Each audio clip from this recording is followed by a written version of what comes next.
There's an old saying, Eric, let your apology be as loud as your disrespect. Oh, Gerald. I have no problem being loud.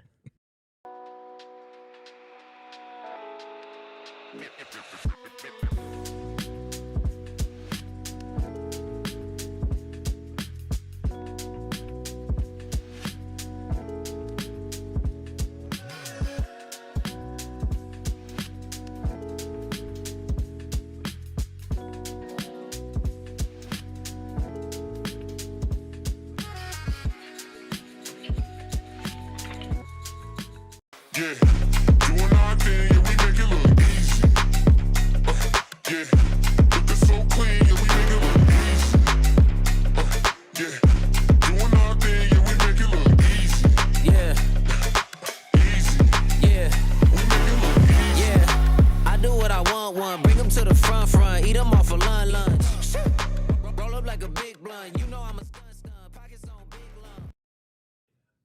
Hashtag all in on alignment. Psychos and sickos unite for the most aligned edition of NBA draft coverage you've ever seen in your entire life right here on PHNX Suns. Of course, brought to you by our friends over at Bet365. Sign up. Use code PHNX365. Deposit 10. Place a bet for 5. Get 150 in bonus bets. If your bet wins or loses, bonus bets can be used on spreads, totals, player props, futures, and more. Whatever the moment, it's never ordinary at Bet365. You must be 21 plus and physically located in Arizona. If you or someone you know has a gambling problem and wants help, call 1-800-NEXT-STEP. Text NEXT STEP to 53342 or visit problemgambling.az.com. And as I've always said, I'm betting on Brian Gregory because, my Lord, he was in the kitchen with the second apron, chefing up so many deals. I'm Eric. That's Steven. That's Gerald. Freckled Mamba behind the Mac, making all of the magic happen. We were supposed to go live at 5, and we said, screw it. This man, Brian Gregory, is making deals out of his ass. We got to go live right now. Gerald, for those who don't know what's going on, can you catch them up on the masterclass at work? Yeah, so the Suns started this day with picks at number 52 and number 59. They packaged those picks to move up to number 41. Yes, so the 52 and 59 to 41. 50 and 41. And 2 future first rounds for 36. And then they packaged 41 or they packaged 36 and 2 future second round picks to move up to 31. That is some pretty masterful maneuvering. I know people are going to point to the quantity of picks, but when you're that late in the second round, if you have somebody early in the draft of that second round that you like, that you are worried is not going to make it there, and let's be honest, Rasheer Fleming, who they're going to get at 31, was not going to make it to 36, I don't mind cashing in some of those second rounders to move up and get your guy. Like, coming out of this draft with Kaman Malawach and Rasheer Fleming is really, really good work. Steven, obviously I'm on 10 right now. Shocker. Right. Gerald's saying that I need to be silenced, which will just never happen. You can mute my microphone. Need to be grounded. No, that will also never happen. I'm kicking my feet up, baby. Steven, how are you feeling about all of this? Are you worried at all about giving up these second round picks to move up to 31? Nope. Like I mentioned yesterday and like we mentioned even last week, if you see something that you, especially being Brian Gregory and what he's being touted for from Matt Ishbia in particular, if you see something that you are 10 toes down about, prove it with your actions. And needless to say, he sees that with this very first pick now being in the Suns' control going into the second round to start today. Really setting the tone for everything in a literal sense. Okay, so we can all assume it makes sense for them to draft Rasheer Fleming, right? We all had said that if Rasheer Fleming falls to 29 before the Suns traded that pick for Mark Williams yesterday, that would be a slam dunk pick for the Suns. We are nobody's shaking off of that, right? Nobody is saying, oh, maybe they should go with somebody else. Like, this feels like a very lucky break for the Suns that Malawach is there at 10 and Rasheer Fleming is there at 31. Yeah, absolutely. I liked Fleming at number 29. We didn't know what direction they were going to go at number 10. They went with a big man. So I liked Kalkbrenner at 29 as well if they didn't go with a big at 10, but they did. And they also traded for Mark Williams. So now you really needed a plus size wing. And they got a guy who has a 7'5" wingspan. So not bad in terms of adding plus size, adding two-way versatility that late in the draft, like beginning of the second round, being able to maneuver the way that you did and gradually work your way up the board until you have the very first pick in the second round. That's really good stuff. And I know, like, go back 3-4 days to the Kevin Durant trade and everyone was dooming the Brian Gregory era. This is why I said, like, give the man some time. Let's evaluate his actual moves. I know the Michigan State thing was weighing heavy on everyone's minds. But if they are aligned, and if they are capable of making these types of moves, I don't want to get overly excited about a second round pick, but I really like the value of what they did in this draft and getting Rasheer Fleming at 31. Yeah, again, like I said, if you see something that you know is going to work in your favor, someone that aligns with everything that you're looking for, you go and make that move. And I feel like he's not just done that with the 31st pick, but also with the 41st pick and getting about as high with the second pick in the second round as you conceivably could based off of the information that we're aware of. Yeah, I want to give a big shout out to our guy Flex, who said, don't freak out. The Suns have a lot of moves to make. And also mentioned that there was a reason why the Suns were fine with taking these 5 second-round picks. And then you're able to flip second-round picks on second-round picks, your future ones to move up in this draft. I also want to give a huge shout out to the Portland Trailblazers via the Memphis Grizzlies for reaching on my boy Young Hansen in the middle of the first round. Because seriously, I think Rasheer Fleming could go in the first round if that wasn't such a reach, right? Like these things are all now lining up for the Suns to take advantage. Now, obviously, this doesn't mean that I'm going to go out here and say this team is fixed. I'm not going to say this team is going to be a playoff threat in the West. But when you start looking at these holes and these pieces that the Suns needed to fill last night, they shored up their center rotation with somebody who, yes, has health issues, but when he's on the court is a bona fide starting center on both ends of the court. You drafted in your top 10 pick, a project at center that by all means is a great character guy, has always been willing to work, is very raw, but has these assets that say, okay, you could be our franchise center of the future. So you check that box off, right? Now, if assuming they take Rasheer Fleming, which we all assume that they will, now you're getting a wing, which is the next biggest priority that you needed, and one that has defensive versatility. And I think that's where I really want to lock in here as we're talking about Rasheer Fleming as the Phoenix Suns do some magic and make a bunch of second-round picks. Thank you all so much. Already 500 of you in here at 4:30 p.m. on a Thursday to talk about second-round picks. The true psychos and sickos. Drop a comment, leave a like. We're going to be live for the entirety of the second round. We went early just for y'all, but we're not getting off here. Share the show with your friends. Let them know that we're all aligned together.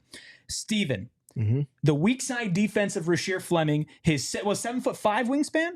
7'5" wingspan. 7'5" wingspan. The idea of him being able to shoot and play alongside both Mark Williams and Kamen Malawach feels like a dream for Jordan Ott, if, of course, these picks pan out the way that you could project them to pan out.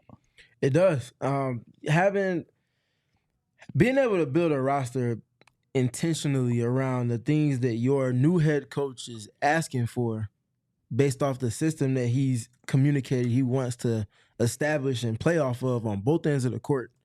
It's not an easy thing to navigate. The fact that he's already kind of been intentional about doing that. You said you need these things.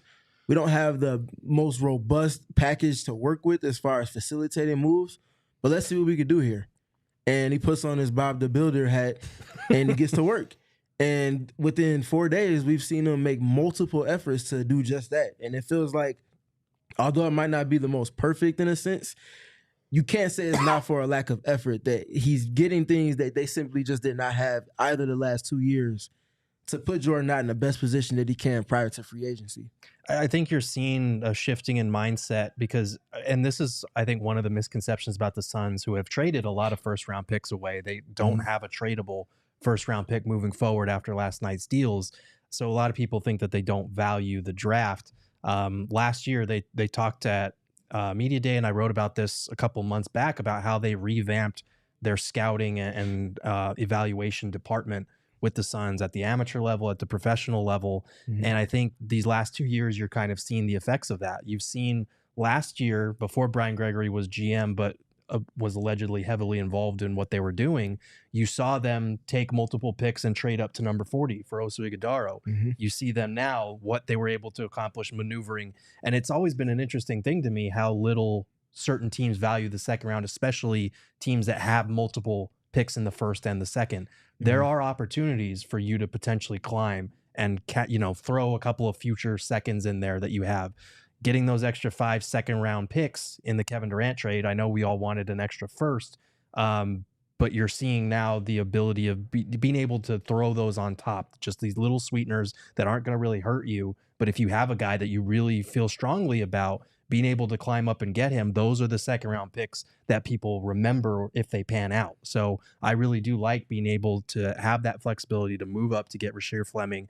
I like that they did something similar last year with Oso Ighodaro, and I think moving forward, you can count on the Suns if there are guys in the second round that they like trying to, kick the can further down the road with some of those future seconds to cash in right now if they have somebody that they think can help them win. And I think the Suns scouting department here, obviously we got to wait and see if this works out. Yes. Right. Like I said this, I did a trending mini pod earlier today about Malawach and the potential fit there with Mark Williams. And as much as we can all be really high, and trust me, I'm not trying to be a Debbie Downer here. We all know that. Mm-hmm. But you have to also take into account that Malawach is extremely raw prospect. I think there are some things with Rasheer Fleming that they both are. If we look at here and we say, okay, what are some of your weaknesses? What are some of the concerns? Why did you slip to the second round? Was it just because Hansen Young was picked by the Trailblazers?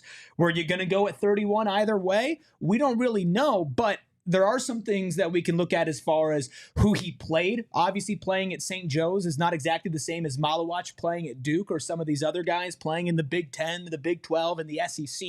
So how does that type of game translate? Because we saw him athletically very much defend well, shoot well, play well, but against lower-level competition. His half-court creation isn't exactly fantastic. Luckily, you have two guys in your backcourt now in Jalen Green and Devin Booker that have no problem taking shots and creating shots in the half court. And his defense isn't perfect, but there are some foundational solid building blocks. When I say what are Rasheer Fleming's weaknesses to you, Gerald, what comes to mind? There's a couple of things that he has to address on the offensive end. I think the shooting is going to be his biggest swing skill, especially as it comes to like playing as a wing instead of as a small ball big, because he has the size and the length to be a 4, potentially even spend some minutes as a small ball 5. But right now he has this like unrelenting insistence on getting downhill, which is fine, but when he gets cut off, he's going to need to have counters like in the mid-range or being able to have the vision to kick out. I think right now it's very much tunnel vision, but this does fit with something the Suns need in terms of someone that can apply pressure, that can do these straight line drives and put pressure on the rim. The Suns were dead last in frequency of shots at the rim last season. Jalen Green obviously helps them there. I think Rasheer Fleming is another guy off the bench that can help with that. At this stage, Fleming is just kind of a play finisher. He's a spot up catch and shoot guy. He's a guy that can finish around the basket, but he's going to need to add a little bit more nuance to his game so it's not just, all downhill. I do like his shot profile, though. It's pretty much all threes and shots at the rim. It's a very modern NBA shot profile. Yeah, for me with Fleming, he definitely has raw potential on the offensive end. I think that he has play connecting ability, and I'm imagining him flipping matchups for Jalen Green and Devin Booker just by screening and being able to get into the role early in the clock. Whether he gets it there or whether he's in pick and roll with either of those two, they probably just elect to double team him to see what he can do and put him in a position to force him to make plays. That's where his touch, not just the three-point shooting in terms of when those shots are contested, because the open ones, he knocked down at over 40% last season. But to the connecting part, if he's in the short roll, what does his touch look like around the free throw line? To the Gerald's point about the mid-range, but what about having a floater? The floater is something that even guards like Alex Caruso and obviously even more so bigs like Isaiah Hartenstein use that ad nauseum whenever you put extra attention on Shai Gilgeous-Alexander. To the point where teams say, we're not just going to double team because that shot is just far too effective. It's far too efficient. And they're too good with decisions out of that. So short roll decision making for the touch for himself, finishing below the free throw line, and obviously the passes out to others and the processing of that. Those are two things. And then the other thing for me defensively, 2.9 stocks he averaged over his senior season or junior season rather. Yep. Can you do that without fouling on the NBA level? Yes. Because activity is one thing, but discernment within your activity is a whole other type of element that you have to add to your bag defensively, especially if you're hyperactive, and that's complimentary because you leave yourself susceptible to fouls. What good is your activity if it always lends itself to you being on the bench succumbing to that? Yeah. He did get a little bit handsy. He did get in foul trouble, and he did gamble a little bit. But with his physical tools at the college level, if I was the coach, I would be telling him to do that. Well, and especially against the competition he's playing, right? I think you put him in an NBA system surrounded by. Now, if Mark Williams is on the court, you've got a great rim protector. If Kamen Malawach is on the court, in theory, you have a great rim protector, right? Like, you have these options now next to Rasheer Fleming if he plays next to Ryan Dunn as well. If that 3-ball works out for Rasheer on the next level, and Ryan Dunn can find a semblance of what he found at the beginning of last season, put those two at the 3 and the 4 next to Malawach or Williams. I mean, you have, in theory, a lockdown 3-4-5 on defense, which is not something that this team had a week ago, right? These are massive holes and massive concerns that we had around Devin Booker. And then once Jalen Green got to this team, who's defending? How can that backcourt work like Donovan Mitchell and Darius Garland when there's no Evan Mobley and Jared Allen there? I'm by no means calling the Suns front court that, but they're a hell of a lot closer to that than they were 2 days ago. Right. Yeah. So there are building blocks and foundational pieces here. And so we have a lot that we're going to get into. Already over 700 of you in here. The Suns still have the 41st pick in the draft. We'll talk about prospects there. We'll get to the Borgay big board. Will Bradley Beal get traded? Of course, we're still trying to figure that out as well. Obviously, the Suns are extremely active. Could Brian Gregory make another trade? These are all things we're going to be live and we're going to be trying to figure out with you here today. Of course, our draft coverage is brought to you by our friends over at Bet365. So what we're going to do here is we're going to reset a little bit. And then after the break, we're going to get more into Rasheer Fleming. We're going to get more into Brian Gregory. And I will issue a formal apology to the man himself. But right before that, let's take a break. If you came to me and you said, Eric, I bet you that Brian Gregory is going to cook, I would have said no, and I would have lost. And if you came to me on VMe, you would have collected my money because VMe collects money up front because it's a brand new, first of its kind, person-to-person betting app. And there's finally an app where you can bet with anyone on anything at any time. And we are proud to partner with them to launch a brand new way to bet. Wagers can be for free or for money, and you can bet on anything: sports, video games, fantasy matchups, whether your GM is going to cook in the second round or not. It's all on the table with VMe, one-on-ones, group challenges, and the best part is no more chasing cash like Brian Gregory is chasing these second-round picks. Don't trust the Venmo guy. I know I don't. You shouldn't either. With VMe, send a bet and all money is collected up front. No more I'll pay you later or having to deal with sore losers like the teams that Brian Gregory is traded with. Download the VMe app and play today. Just make sure you do this. Use code PHNX. Available on the App Store and Google Play. VMe. Anyone, anything, at any time. Also love talking about our friends over at Empire Today. If you look at the bottom of your screen, you will see some Empire Today flooring. And I remember when they installed this flooring, it was fast, it was efficient, but I'll be honest with you, I was a little worried because we beat up this studio. We're dragging tables and chairs and microphones and everything that you could possibly think of every single day. It basically still looks brand new, and it's been over a year of Empire Today flooring here in the GOAT Studio, Studio A, and you should have Empire Today flooring, whether you're remodeling your home, whether you're remodeling your business. Maybe you have an apartment complex and you're a landlord and you want to remodel as well. Empire Today is here with flooring professionals that will get installation as soon as the next day after they do a free in-home estimate to make sure the flooring that's installed in your home is perfect for your home. And on top of it all, you can get $350 off when using promo code PHNX. That's right, $350 off when using promo code PHNX. Restrictions apply. Visit EmpireToday.com/PHNX for full details. Thank you, everybody who's joining us early here in the chat. Sorry for those who were waiting until 5 for us to go live. We decided to go live earlier because Brian Gregory, yes, he is cooking. Now, before we get to my formal apology, we do have some behind-the-scenes footage of Brian Gregory making some moves today. Now, this is a PHNX exclusive. You're not getting this anywhere else. So let's go ahead and take a look at Brian Gregory in the kitchen here, cooking up with the second apron. I mean, Steven, this is not the type of stuff that you see anywhere else. No, it's quite literally hard to cook with the second apron on. And the fact that this man is figuring it out, I wanna give pub to some legendary culinary arts peeps out there, but he is chefing things up in a way that we haven't seen. But Gerald, he wasn't done. He made more trades. He chefed it up some more. He did. Moved up to get Rasheer Fleming, a guy that we really, really like. They still have number 41. It'll be interesting to see what they do with that number 41 pick. There are some prospects that could help, but also you've already added 3 players between Mark Williams, Kaman Malawach, and now we're assuming Rasheer Fleming. We did have a source confirm what Shams and Gambo have all reported as well, that it's going to be Fleming at 31. So, and we are going to get to 41. Listen, we have hours of this show still to get into, so don't you worry. We're going to talk about 41. We'll talk about point guards. We'll talk about more wings prospects.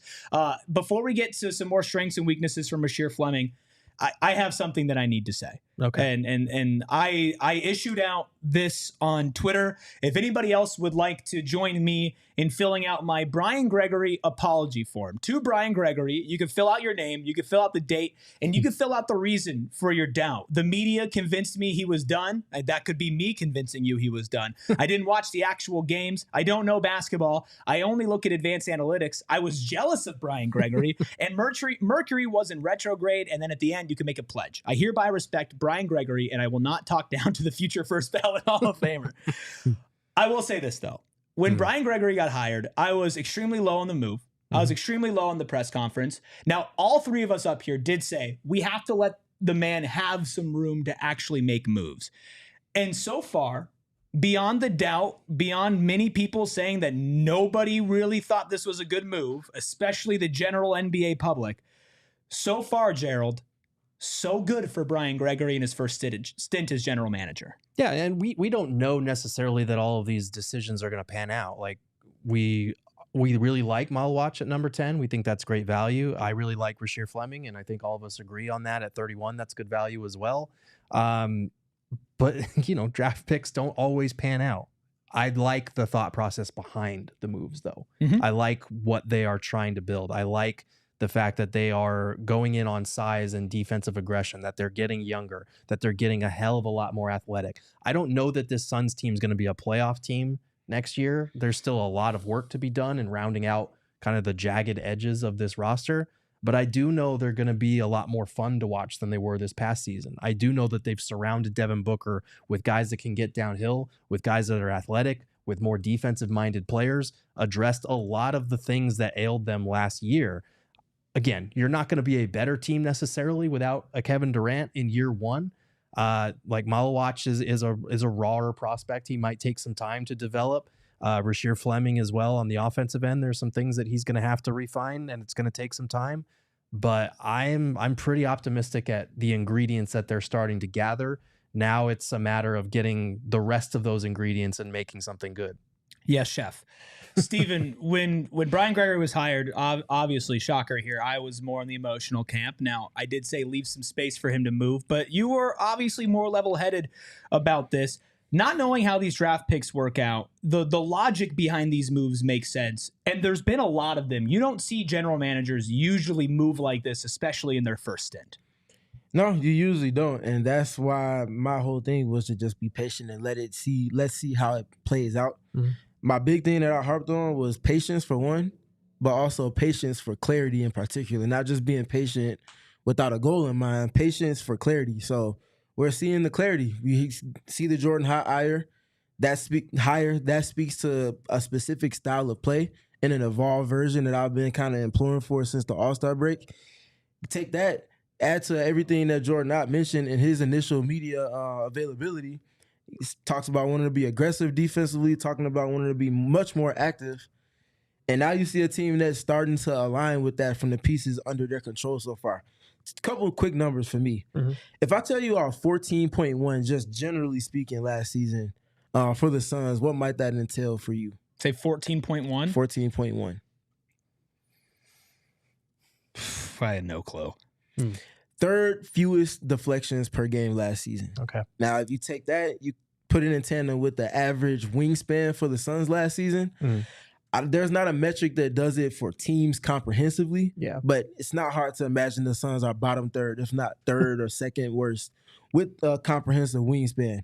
Can't be an active defense if you can't get deflections, and you also can't get deflection if you can't play an active style of defense. Playing drop coverage and playing soft off the ball does not lend itself to a team that's negative in wingspan to being active and being able to take shots off of goal from opponents. Feels like this team that they're going to be going forward into next season with is going to be a team that where opponents can't come down court and bank on being able to win the field goals attempted matchup on the margins every game. Being able to shrink that margin while also naturally, obviously, being able to score and transition more and playing off of the activity of your defense, whether it be traditional or if you're being intentional with switching and cross-matching and things like that, gives you a completely different feel in terms of being attacking with your defense. Yeah, absolutely. We've got a number of things that we need to talk about before the Suns are on the clock for 31. We've got more strengths and weaknesses for Fleming. We've got some mall watch things I think we should probably revisit from last night. Where we want to go, Jen? Let's go to Mala Watch real quick as we continue to welcome everybody in here to our NBA draft coverage here presented by Bet365. Gerald, I feel like one hell of a love fest for Mala Watch on socials last night. The more that you look into this kid, the more you hear from this kid and the people who have surrounded him, it just seems like a massive win at 10, at least from a person perspective. Yeah, absolutely. And I wrote about this over at gophnx.com, kind of recapping what to make of the Suns doubling down on the two centers, especially since Malwatch's NBA comparison was Mark Williams. That was one of the names that came up. And I think that's something that shouldn't fly under the radar. The fact that last year's team, not that the guys themselves were unlikable, but that team was hard to cheer for. It was hard to root for. There weren't fan favorites outside of the two rookies, Ryan Dunn and Oso Ighodaro. And again, Malwatch is another rookie. It's easy to cheer for the rookies, but seeing him go up on the stage with tears running down his face was like an all-time NBA draft moment. And I feel like the interviews that he was giving all day just kind of reaffirmed what we had been saying, that he interviewed very well, that a lot of teams liked him for the off-court perspective and attitude and coachability that he had. And he gave an interview earlier in the day before the draft even happened, talking about his roots in Africa, the NBA Academy there, and how many kids there look up to him. And I was just kind of struck by his maturity and his genuine nature. This is what he had to say. I mean, it was a great journey going through the NBA Academy. They guided me. They put me in the right place at the right time for me to be able to succeed. And I went through the academy. There are other kids before me, and it keeps me going to see other kids in Africa inspired by my story, because I tell them sometimes it's not rocket science. It's nothing crazy. It's just you getting in the gym and staying consistent with your work. And sometimes it's okay to be delusional about your dreams, and they end up happening. Yeah, that quote, sometimes it's okay to be delusional about your dreams and they end up happening. A, that's a bar. B, we are now all delusional dreamers here on the PHNX Suns podcast. Buddy, I've been there. And C, like that perspective is really cool. That is somebody that is worth rooting for and cheering for. And I was even seeing North Carolina Tar Heels Twitter account saying like, yeah, we can't even hate on Malwatch. Like that dude is just so easy to cheer for. And that matters for a Suns fan base that felt pretty estranged from its own team last year. Yeah, for sure. I think, especially with these moments, you have to take the basketball and the court away, and you have to look at the journey. One thing with people that have big aspirations is you have to have delusion, and it's a complimentary version of it, because if you can only see yourself being so far, that's as far as you're going to get. If you don't put bounds on yourself that the universe already puts on us, that gives you infinite ability to go past where you could even imagine yourself being at. And him saying exactly what he said feels like someone that's very aware of that in particular.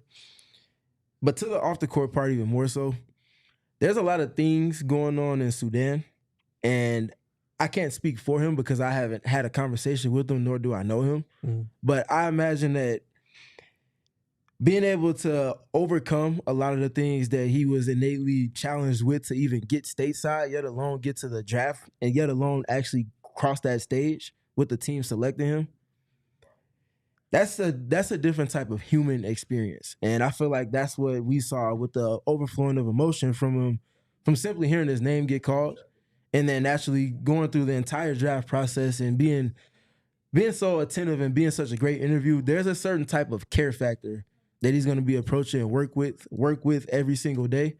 and it's because it's something that he genuinely sees as a passion. Yeah, I absolutely love with this kid's mindset. Something that he said, you can't break the broken.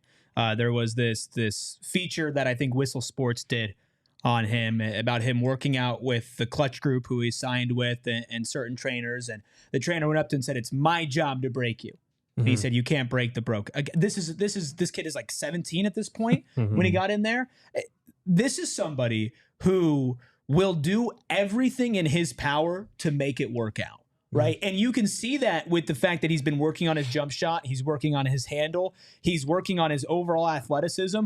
But he knows that his impact goes way beyond the court. And in a non-selfish way, that helps your team on the court. Because when you know that the game is bigger than you, when you know that your impact goes beyond your box score, it pushes certain people to go harder. And he absolutely falls into that category from everything that we've read, watched, and seen from him and how much this means for him. It encourages me for him to learn from Mark Williams, who has a little bit more of that asshole in him than Malawach has, which is, I've been talking to some draft people behind the scenes, and they say their only concern with Malawach is that he doesn't really have that like aggressiveness on the rebounding end and that kind of like, I'm going to put my shoulder into you and check that. But I think he can learn that, right? Like I really think that he's a blank slate of 7'2" with a 7'5" to 7'7" wingspan, depending on where you're reading it, a 9'6" to 9'8" standing reach. But what's between the ears, beyond just basketball IQ, goes beyond any measurable that he has. I'm just thrilled to have this guy as a part of the Phoenix Suns community. Like he's so easy to root for because of everything that goes beyond his on-court production. Yeah. I mean, Ishbia and Gregory, they've talked a lot about the identity they want to build here, the culture. They said you will feel the difference with this team next season. I think Malawach in a lot of senses pertains to that in particular. And then on the court, like obviously the dude can help you with the rim protection, with the finishing around the rim. We tweeted out a graphic today. The Suns, again, dead last in frequency of shots at the rim last year. Mark Williams shot, I think, around 68, 69% at the rim, had 100 and some dunks in only 44 games. And then you have Malawach coming in as well, who shot like 80% at the rim. And had a large number of dunks in about 30 some games as well. So both these dudes averaging like 2 or more dunks a game. That matters to a team that really lacked that above the rim threat last season, that lacked finishing ability and guys who could consistently get there and close plays. We need play finishers. So they got 2 of those in their centers, and they're potentially going to get another one at 31 with Fleming. Even though he's not a big, he is a guy that can play the 4, potentially small ball 5, finished at like a 67% clip at the rim.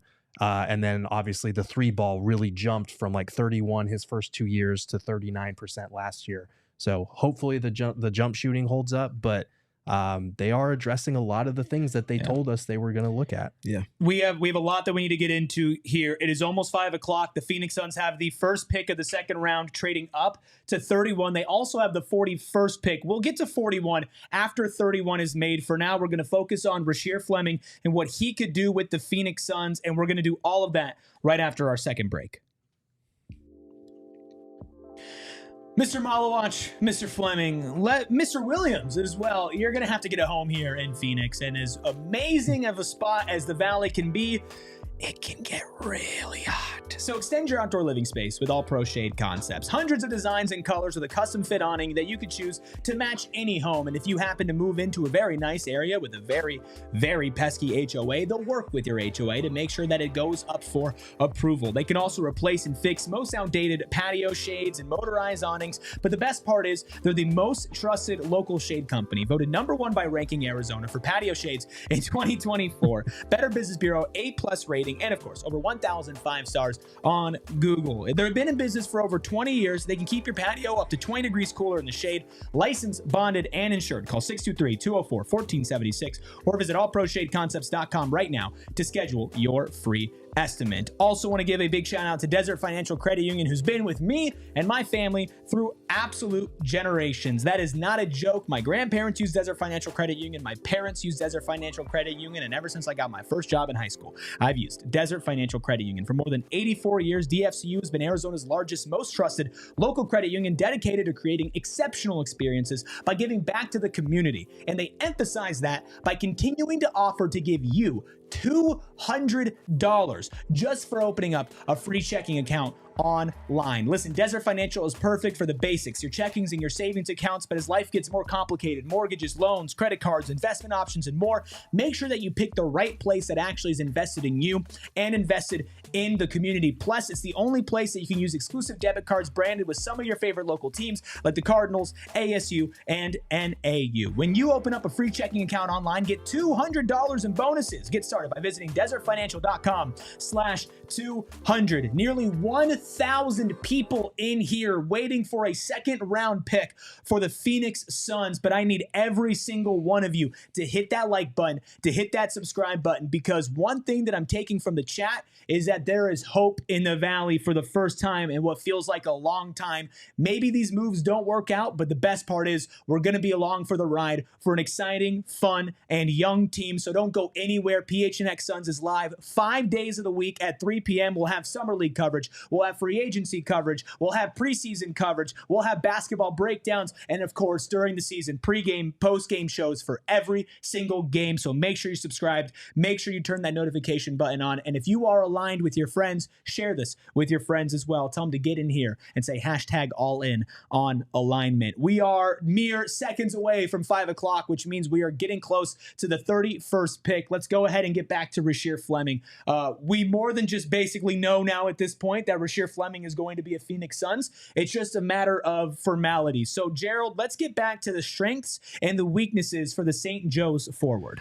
Yeah, let's take a look here at the board. Motor. This guy has a fantastic motor. He never stops moving. We talked about, yeah, he might gamble a little bit defensively, but when you have the raw physical tools and the motor that he has, that's a positive in my eyes. Defensive activity galore. Again, this guy is a defensive playmaker. I think it was 1.5 blocks and 1.4 steals or vice versa last year. So he puts that 7'5" wingspan, 9'1" standing reach, I believe, to good use. That's stupid. He can basically touch the basket standing still.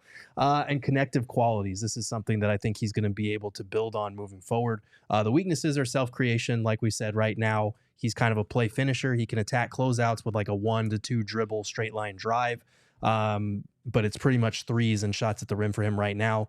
Semi-contested to contested three-point shooting. His numbers, a lot of guys' numbers are lower, obviously, compared to wide open threes that they are to contested threes. But that's something he's going to have to prove he can do at the next level, potentially improving some of the mechanics of his stroke, making it a little bit faster. He does have a tendency sometimes to raise up from the left side of his body and go across with his shooting stroke. So ironing out some of those things will help a lot with that. And then finishing at the rim. Like we said, not a ton of nuance in his game just yet. And he did shoot well around the rim, but there are some areas where he's going to have to improve. He's not going to, as long as he is, he's not going to have the same athletic advantage in the NBA that he enjoyed in college. So some things to clean up for sure. But to get a guy like this at number 31 when he was projected to go somewhere late in the first round, that's really good value. Yep.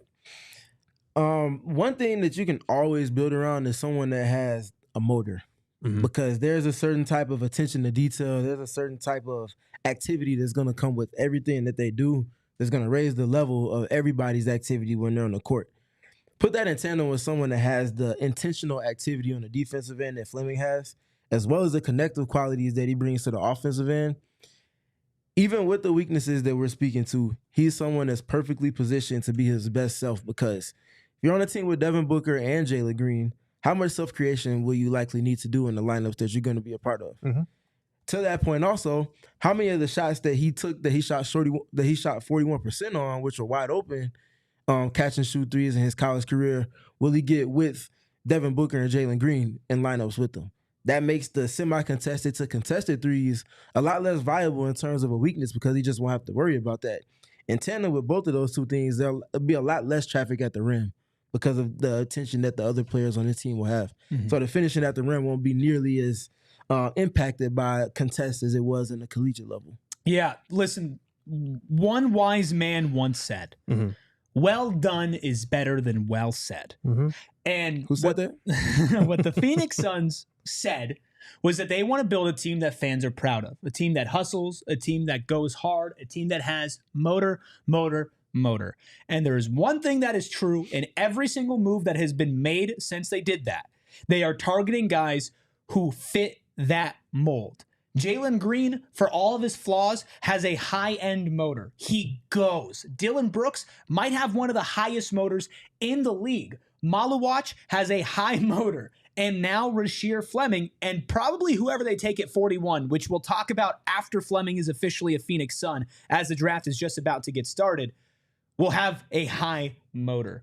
You can say something in a press conference, you can win the press conference, but until there's actual action that backs up your philosophies and what you're trying to build, it doesn't matter. Gerald, they are doing what they said. We don't know if it'll work out, but so far they're delivering on what they promised. Yeah, absolutely. They I think Ishbia even said there might be times where we go after, not the most talented player, but someone that fits our ideology better, someone that fits that defensive, gritty persona that we're trying to build here in Phoenix. So I think you're seeing that with getting Dylan Brooks out of the Kevin Durant trade, with some of these guys that they're targeting now in the draft.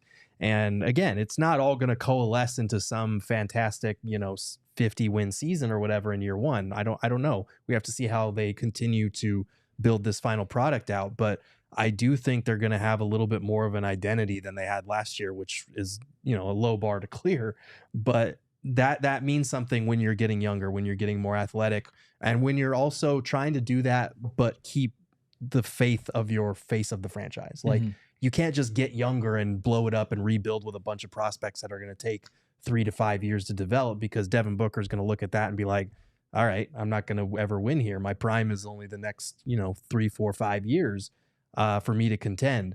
You're getting guys that are younger, that are more athletic, but established players as well, guys that can come in and have bankable skill sets that can help you in year 1, year 2 of their careers. And I think that matters too.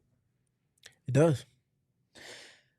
I'm so pumped. Listen, we're going to get to your super chats here after the Suns make their pick. We're just waiting for them to be on the clock. We know that these things take a little longer. We've talked about Rasheer Fleming's strengths. We've talked about the weaknesses. And we talked about his fit with Devin Booker in the centers. What about some of the other players on this team? If the Suns don't move a Grayson Allen or a Royce O'Neal, do you think Rasheer Fleming fits perfectly with some size alongside those guys? Do you think he can learn from those players, especially from beyond the arc? How does he fit in with these different types of lineups that Jordan Ott can put out there?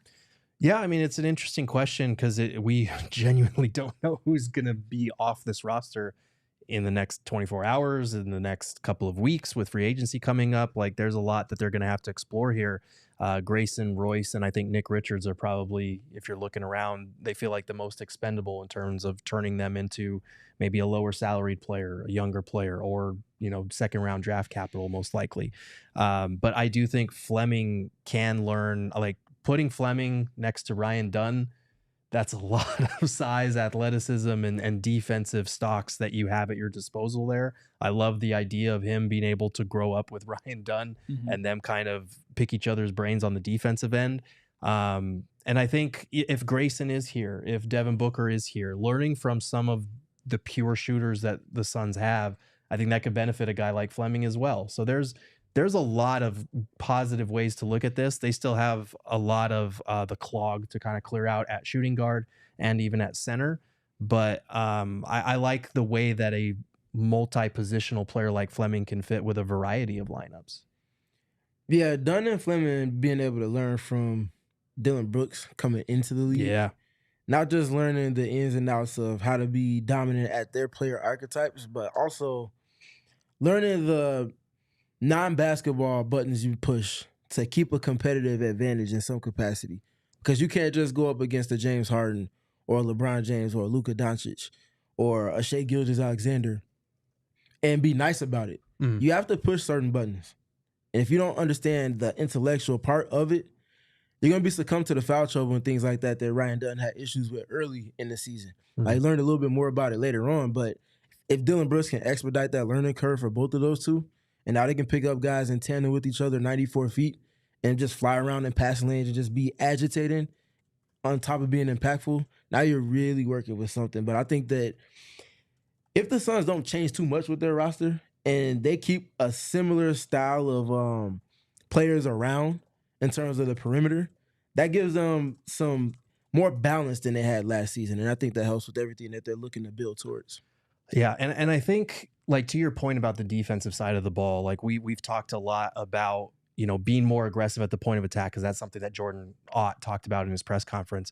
We also maybe underscored the fact that he worked with two very good defensive bigs in Cleveland that played alongside each other. I don't know that Malawach and Mark Williams, for example, are going to be able to play alongside each other, but it was worth noting that when we talked to Brian Gregory after the draft last night over Zoom, he brought up the fact that Ott was heavily involved in that decision to draft Malawach based on that experience with having two bigs in Cleveland. Yeah, it was a big part. And you know, in all these meetings, Jordan was lockstep with us, you know, watching film with us, talking about different things, you know, again, how we're going to play, what are things that are important to him. And with his experience, you know, obviously last year in Cleveland, his time with the Lakers, you know, having bigs that are versatile, can protect the rim, but can still get up on ball screens and not just play to drop, be more aggressive defensively on the perimeter, was a big part of our decision process.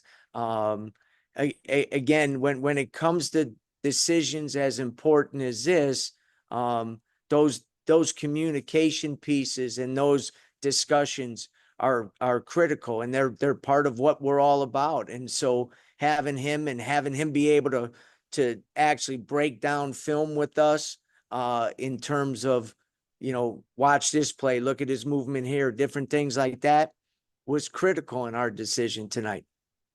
I know that Frank Vogel and Mike Budenholzer were also, you know, they had their input on personnel decisions. They were obviously communicating a lot with the front office over the last couple of years, but I think it's a little bit different when you have this type of draft capital, when you move up to number 10 and you have a guy in Jordan Ott who is known for his background in the film room and for putting in that hard work, outworking everybody else, sitting down with the front office and being like, hey, this is something that I want, or this is something that this player can provide for us.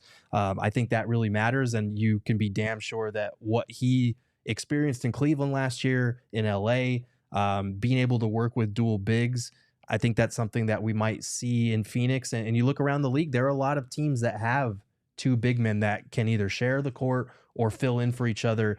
You cannot overstate the importance of having 48 minutes of quality center play. And it might not come together in year one, but I think that's the goal for the short term and the long term as well.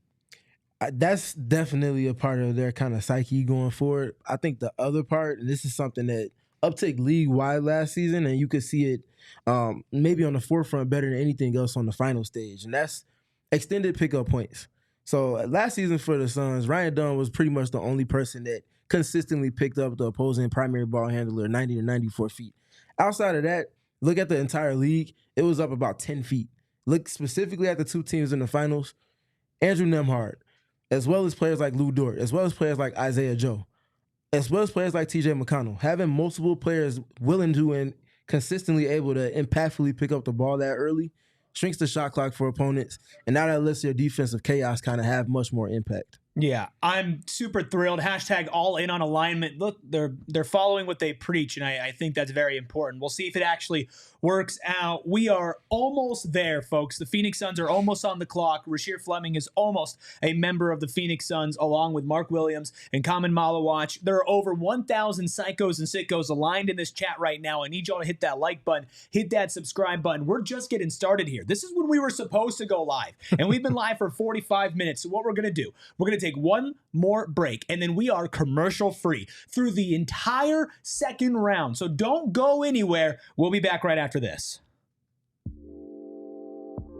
One long show for you to kick back and put your feet up to. Well, you might want to dabble in some Pure edibles. Founded in Arizona and available in 130 dispensaries statewide, Pure gummies are not covered in sugar like all of their competitors. No, they're a full-fledged candy company offering gummies, Kicks, which is their version of Starburst, chews, and hard candies that just taste good. The best part is Pure's effects are clearly listed on each tin, so you know what you're actually going to feel. You can get sleep support, you can get uplifting effects, and they use unique blends of cannabinoids like CBN, CBG, CBD, and of course, THC. They're also designed to be ripped or bit in half, making them easily shareable and easy to dial in your exact dose. If you're new to edibles, start low, work your way up. But they're all delicious with Pure Edibles. We love supporting local here, and of course, they are local. Go find yourself some Pure Edibles products from one of the over 130 dispensaries all across Arizona. And of course, our draft coverage is brought to you by our friends over at Bet365. Whatever the moment, if Brian Gregory's cooking, it's never ordinary at Bet365. They have over 90 million users worldwide, live stream almost 800,000 events, early payout offers across the NBA and NHL, and of course, they pioneered live in-game betting. And the best part is, right now, new customers get $150 in bonus bets when you bet $5 win or lose. Sign up, use code PHNX365, deposit 10, place a bet for 5 and get 150 in bonus bets if your bet wins or loses. Bonus bets can be used on spreads, totals, player props, futures, and more. Whatever the moment, it's never ordinary at Bet365. You must be 21 plus and physically located in Arizona. If you or someone you know has a gambling problem and wants help, call 1-800-NEXT-STEP, text NEXT-STEP to 53342, or visit problemgambling.az.gov. And while we have your attention here as the Phoenix Suns are almost on the clock, I want to remind everybody we do have a Die Hard sale going on right now, an intro offer of just $36. Not only do you get a free t-shirt or hat when you sign up, not only do you get access to our Die Hard Discord, which is absolutely popping, but also, Gerald, you get access to all of your articles, even the ones that are locked behind a Die Hard wall. I have written an article every single day since Sunday, and a lot of words have gone into this, in addition to us obviously doing all of our shows. Eric and Steven are killing it on the supplemental content, but we've got a lot of good written stuff if you're into reading. So $3 a month, you get access to all of my stuff, and we've got plenty more draft coverage to go. I'll be doing breakdowns on all of the new players that the Suns have added this week. Already did one on Jalen Green earlier in the week. And then we'll also be doing free agency coverage. So if you want to be able to read all of my Suns articles and coverage and content, make sure to take advantage of the sale while you can, because it's not going to last forever, but $3 a month and you get a free t-shirt right off the bat.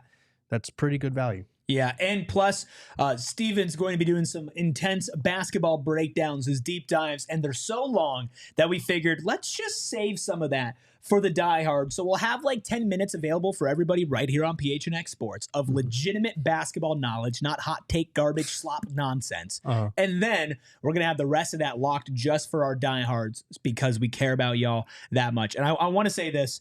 Our Die Hard Discord has been incredible. Recently, I literally woke up this morning and just immediately got on there and started talking about potential second-round picks. Yeah. It looks like the second round is just getting started here. The Phoenix Suns, because they traded with the Minnesota Timberwolves, will have the first-round pick or the first pick in the second round. They're about to be on the clock. Let's remind everybody of how they got there. They started with the 52nd and 59th pick in the draft. They traded 2 future second-round picks for the 36th pick in this year's draft. Then they packaged 52 and 59 for the 41st pick. Then they traded the 36th pick and 2 future second-round picks for the 31st pick. So they end up at 31 and 41. Steven, lots of moves. I know we all expect the Suns to take Rasheer Fleming. Would you be surprised if they made another trade today involving maybe the 41st pick? I would not be surprised at all. And that leads to perfectly who we think they might be targeting position, or what we think they might be targeting position-wise at 41, because I don't know if they want to triple down on wings over the last 2 drafts, taking 3 wings. I wouldn't be mad at it as long as one of those wings has a little bit of balance to kind of counter the seemingly heavy defensive way that they're kind of trending right now.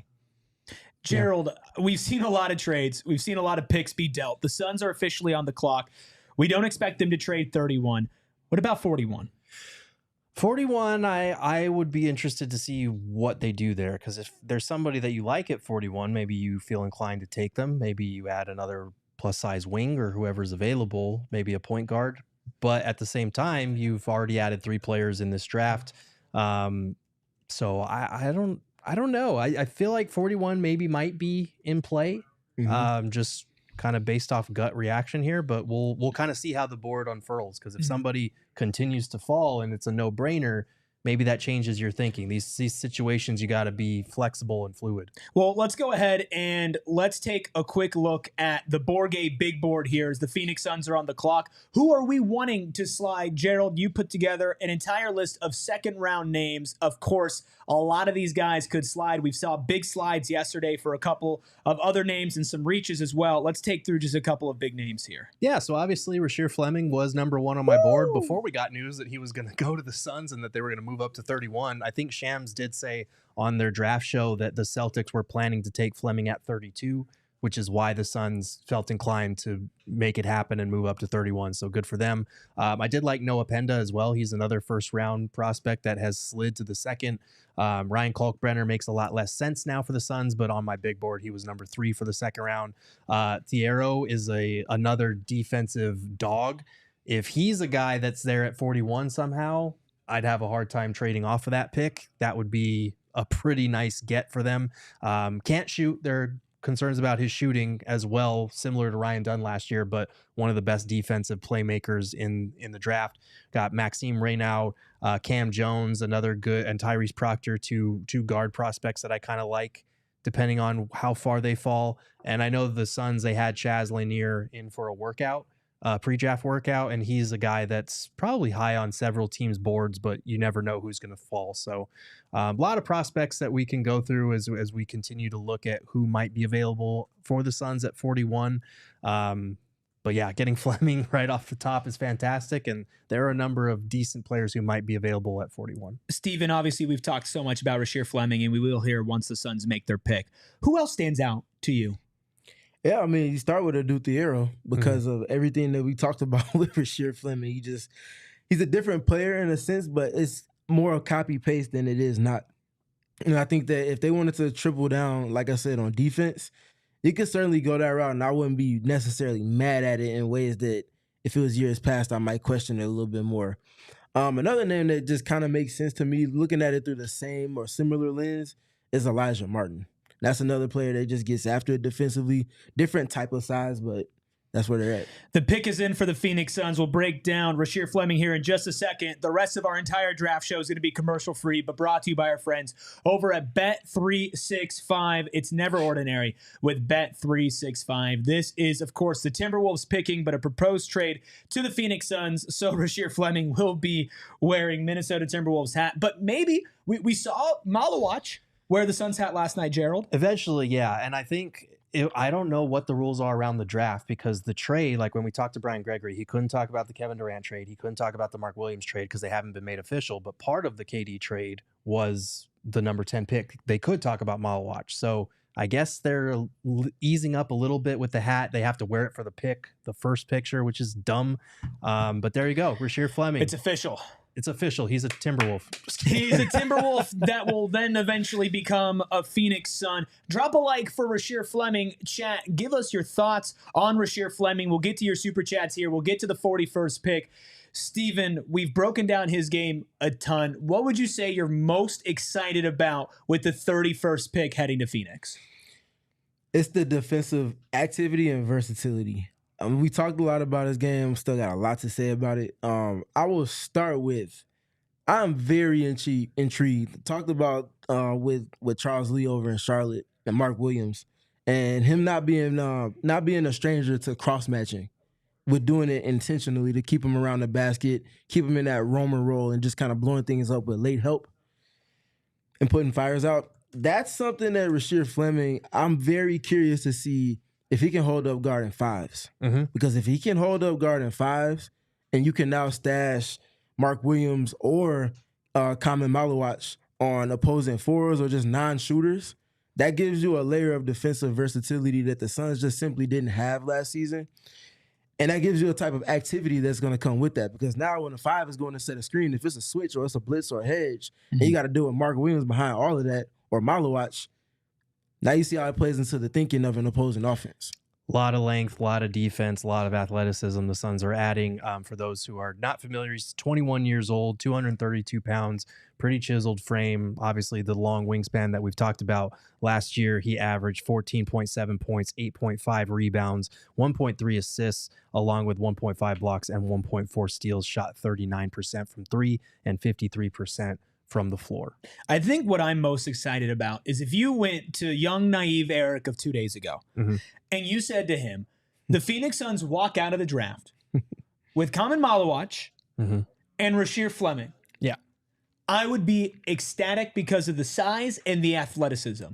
My biggest gripe and Suns fans' biggest gripe with this team last year was there was such a lack of size and athleticism, specifically at the positions that these two play. Center and power forward. You're going from Yusuf Nurkic, Mason Plumlee, Nick Richards, and Oso Iguodaro to Mark Williams and Kamin Malawach, and then also Nick Richards and Oso as your 3 and your 4 option. You're going from your wings having nobody who has the wingspan of a Rasheer Fleming, especially not somebody who could shoot what we can think could hopefully be as consistently as Fleming at that 4. I'm so excited about the idea of them playing together. The length, the versatility. If Malawach is able to defend on the perimeter the same way, Steven, that you say if Rasheer Fleming is able to defend on the interior, the versatility that gives with Ryan Dunn at the point of attack, guarding a Luka Doncic, guarding a James Harden, guarding a Kyrie Irving, whoever it might be, that's going to allow Devin Booker to relax on that end. And while we know that Book has to pick up his defense, Steven, he's going to be in a way better situation to do that on an individual level next year with the talent around him. Yeah, he can more effectively pick his spots defensively. And I think that goes naturally the same for Jalen Green as well. Jalen Green is a player that's shown to be able to get it done defensively, no different than Devin Booker in spots. When you have to take on the usage that those two do on the offensive end, it's rare that you find someone that's also able to double that on the defensive end. Shea is probably the anomaly in recent memory that we've seen be able to take that offensive usage and not lose a step on defense. If you can have those guys rise with the tide on that end with all of the activity that's going on around them, for one, those guys are going to make their jobs that much more easy because there are going to be some passes that just go right to them like a gift, saying, here, you can go ahead and take this baton and take off in the offense and do what you do best. And it's little things like that that are going to really help the Suns navigate a game-by-game process. Yeah. Just some news here. The Boston Celtics are so upset that they did not get Rasheer Fleming. They traded the 32nd pick to the Orlando Magic for number 46, 57, and 2 other second-round picks. So pretty big haul for Boston as far as second-round picks this week. I mean, that's a very fun rage quit for sure. Yeah. Dang it. I would love to see I'd love to see Orlando take a guy like a Kalkbrenner or a Bogoljub because those are some stretch 5 options that would be great for them to play alongside Franz and Paolo. Let's go and take a look at your big board once again here, Gerald, as we now prepare for pick 41. We'll take a look at your big board and then we're going to get to some super chats. Yeah, so Rasheer Fleming off the board. Going to be interesting to see how things shake out now that this Celtics pick is going elsewhere. But the pick is in for the Boston Celtics, quote unquote, and it's Noah Penda, who was 2 for next 2 on the big board. Yeah, we're 2 for 2. Look at you, Gerald. That's how we started yesterday too. Who is going to be the Yegor Devin of the second round for you? I tell you what. Eric Dixon. Orlando has a type. They do. Yeah. If it wasn't apparent already, it should be very apparent now. And I wonder what that entails for someone like Jonathan Isaac.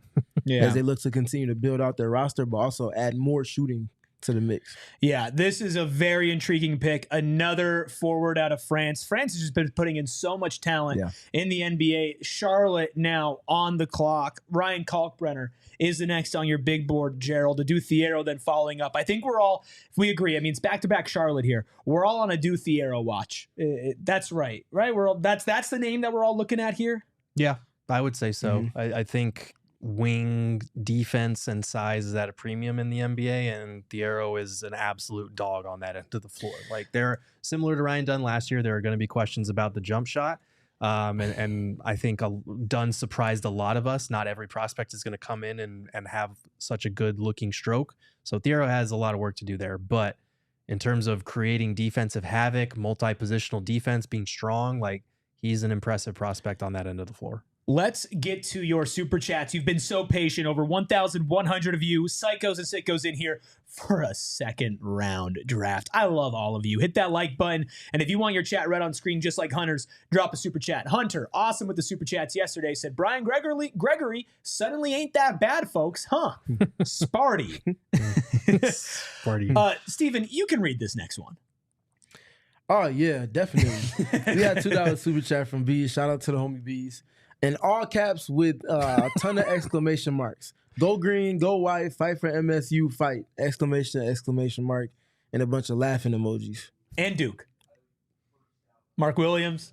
Down in Malawatch. That's not what the super chat said. They got it did typed, it? though. That's not what my super chat That's not said. what the super chat said. Jared, I want to say one of our newer diehards, Lexville. By the way, Yeah. it's fun. They're going against each other in NCAA season next year. So That's true. That's always good for I'm March gonna have fun Madness with when that happens. Lexville, thank you for your super chat for $2. No need for the 29th. Get him in the second round. Absolutely. A lot of, I mean, losing 29 was a little rough for some people last night, and losing another first rounder on top of that for Mark Williams. But like we kind of mentioned, and like I wrote in my article today at gophnx.com, those are not very high value picks. 29 is literally the second to last pick in the first round of the draft. And that 2029 first is going to be the least valuable between Cleveland, Utah, and Minnesota that year. So you're probably looking at somewhere most likely in the 20s. Giving up 2 picks in the 20s and beyond is very good for Mark Williams. And you still get a guy that you could have got at 29 at 31. And you can always acquire second round picks in the future, right? Yes. The only thing gets passed around more than second round picks is a joint at a frat party, because those things are just flying around team to team to team. I to was team so to team. worried. I that know you you, set that and up. that's the thing is I knew that you guys would be too. Easy money Chubbs, the 199 super chat says, would you go guard or another wing at 41? I think this is interesting. I had some more to say to that too. Mhm. Eric, we talked about it the week before Gerald I came thought you back. wanted to say more on the passing the joint around in a frat party. Yeah, exactly. Oh, okay. Which is exactly what I'm about to do. Gerald and I were talking about that while you were gone. Koby Brea is a name that we spoke plenty to, Eric. Yeah. Mm-hmm. 6'6", not the biggest frame, but at least height-wise, he has something to go with the with his movement, shooting, and just general catch and shoot. No different than we talked about with Conka Nipple. Obviously not the same caliber of guy, but probably the 4th best shooter in this draft. I No would worse than definitely top 5. Definitely top No 5. worse than top Yeah. 5. He might not have the playability that the other 4 ahead of him might have in terms of on defense and not doing things not scoring with the ball. But if you have somebody that can kind of counterbalance but still has that size in terms of height that you're looking for, you have something you can kind of work with and invest in internally. Jared, where does Koby Brea fall on your big board? Because I do think that a knockdown shooter with the type of defensive versatility and projects that you've got on the offensive end between last year's draft picks and this year's draft picks might be a breath of fresh air for a young guy on this team. Yeah, let's take a look at the big board because I forgot where I had him, but I do know he was a guy that I liked for potentially 52. I think I have him 14th on my big board, so basically 12th among the remaining players now that the top 2 are off the board. I think he's a guy that is fairly limited outside of the shooting, but the shooting is so good that you can kind of bank on that and wait for the other parts of his game to maybe develop to the requisite level to get minutes in the NBA. So he's a guy that would potentially interest me. I think 41 might be a little bit high for me personally, especially, depending on who falls there. But he's a guy that should be in the mix starting in the 40s for sure. So question for both of y'all. Would you value Proctor over Brea, or do you feel like it would be Brea over Proctor? Oh, dude. Tyrese Very similar Proctor is archetypes. fun. Proctor can do a little bit more with the ball in his hands from the film that I've seen and from Yeah. inevitably watching them in the final or in the NCAA tournament. Where would you draw the line on those two? I think I would go Brea. Just as much as I want a young guy who can handle the ball for sure, there is some room for Colin Gillespie that I think we need to make here on this roster. I do think that one of Grayson Allen or Royce O'Neal will get traded from this team, and so some spot-up shooting will be needed.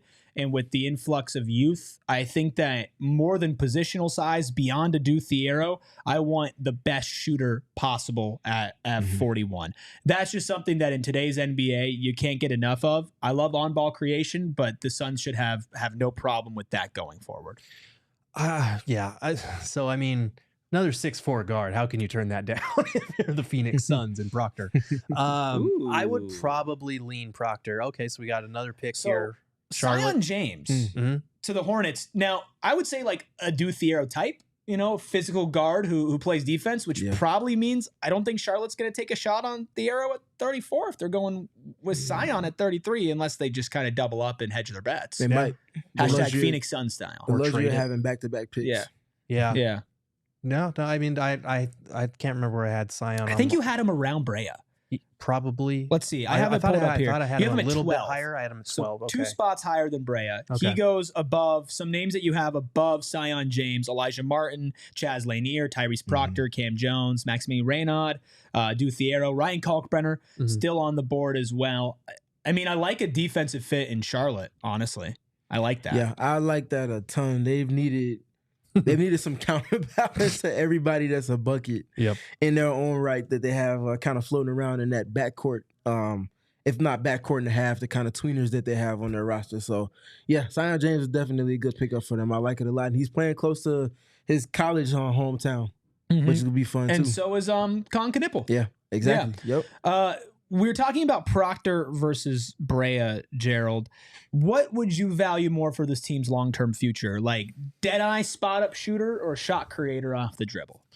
For the long term, I mean, shooting is a skill that translates year in and year out. For looking at this current roster, I don't think it would hurt to have another guy that can play on the ball. The thing with Proctor, I think he'd be great value at 41. I do also think like his days of being a primary ball handler are going to stay in college. I don't think he's cut out for that in the pros, which if that's the case, you're drafting another 6'4" combo guard, and that will probably have most of our fan base screaming for the hills. So I'm going to say Brea. I think Proctor's the better prospect. But then again, like we kind of were hoping for something similar with Jalen Bridges, and not saying that I've given up on him after 1 year on a 2-way deal, but he didn't quite pop on the G League stage like maybe we were hoping he would. He didn't quite get a crack at many minutes at all at the pro level, and we were hoping the 3-point spot up shooting would be something that he could bank on. So I think Jalen Bridges is a good cautionary tale for a guy like Brea. Like, just because you have that one bankable skill doesn't mean it's going to leeway into minutes. Hornets still on the clock here. Over 1,100 of you here for our second round NBA Draft Day live presented by Bet365. Let's get back to your Super Chat, starting with B's. $2 Super Chat says, first year GM doing this, by the way. Brian Gregory, a smooth operator.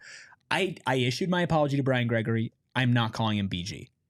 You're not calling him BG? I'm not calling him BG. I can't call him BG because Brian Gregory. Brittany Griner is the only BG. B. Gregs? I'll call him Chef, but you are right. It's Brittany Griner, and it will always be Brittany Griner. Sure.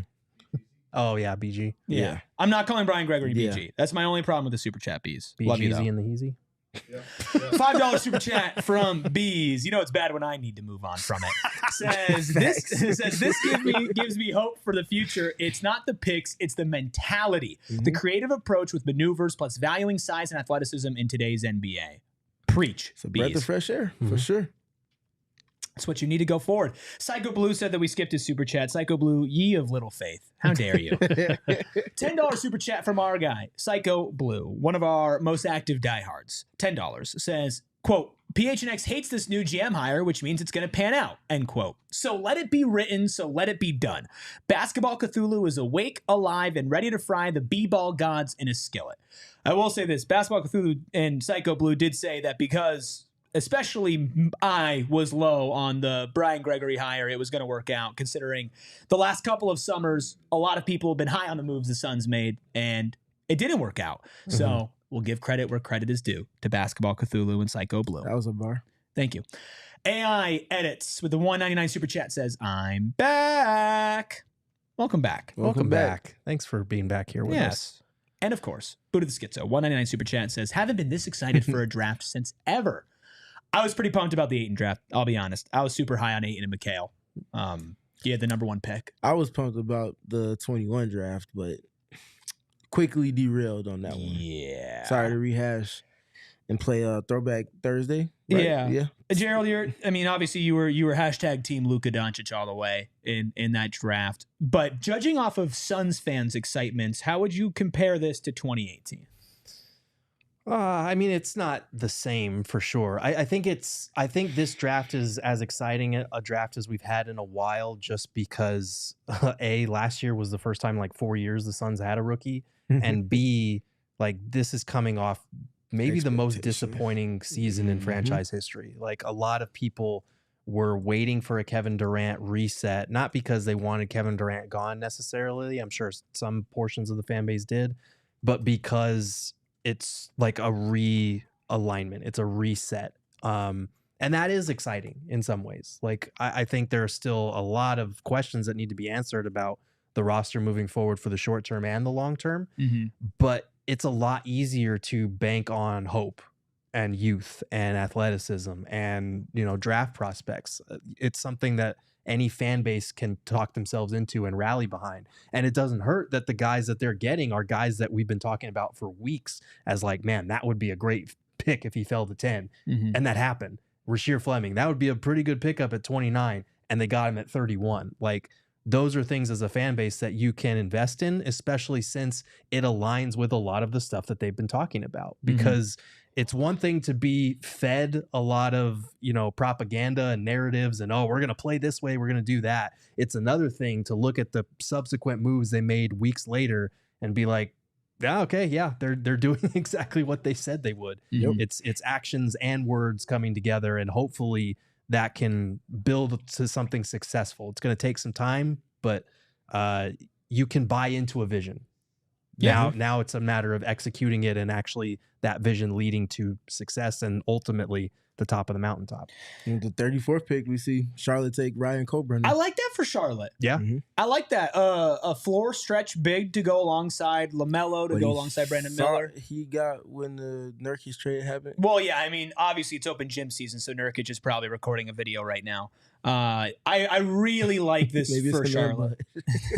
I really like this for Charlotte. I think that's a great 33 and 34 for Charlotte. You get a defensive, feisty guard to go alongside LaMelo and Brandon Miller, and then you can get a stretch 5 big option And after you another trade sniper. away Mark Williams. After drafting a sniper, the best shooter in And recent memory Concaniple, through the draft. They're working with some things. Charles Lee is going to have a lot of fun with that roster next season.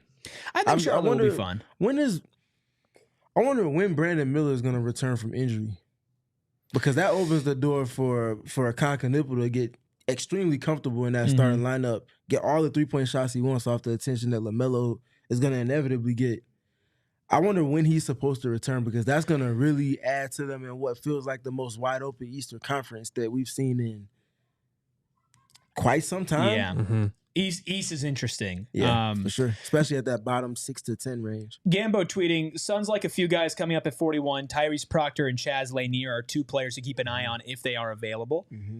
We've talked about Tyrese Proctor. Let's talk a little bit about Chaz Lanier. Chaz is a bucket. Is he a bucket? A big bucket, yeah. Capital B, all caps, matter of fact. It was fun to watch his film. I think he was at Tennessee last season. Transferred from North Florida, if I remember correctly. It was one of the schools, the lesser schools in Florida. Yeah, North Florida. North Florida, yeah.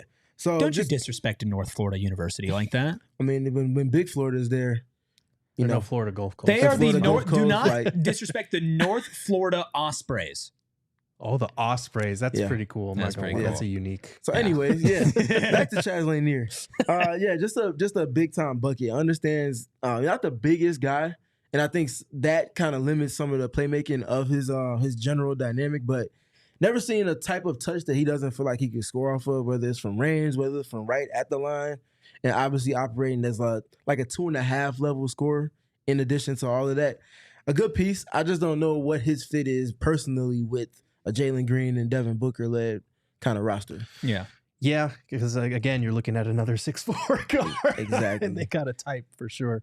But I do know that they like him. Like, they had him in for a pre-draft workout. And like you said, the shooting is something that is pretty impressive for Lanier. And, at 41, you can't necessarily, if you like a guy, if you like a skill set that he brings to the table, maybe he has to wait a couple years, but maybe you believe in him. So I think you have some room to kind of take a risk here at 41. Yeah. I know that you moved up to get it, but walking away with Malawach and Fleming, to me, gives them a little bit more breathing room on if you want to take a shot on a Brea, on a Laney, or on a Tyrese Proctor, or if you want to take a bigger swing here. I wouldn't, go crazy for it. Maybe Bogoljub Markovic is somebody who you see as a big that could play alongside the two bigs that you just traded for and drafted for as a stretch 4-5 option. I really liked his tape. I liked him a lot more at 52 than I guess I did at 41, although I do think it would still be adequate value.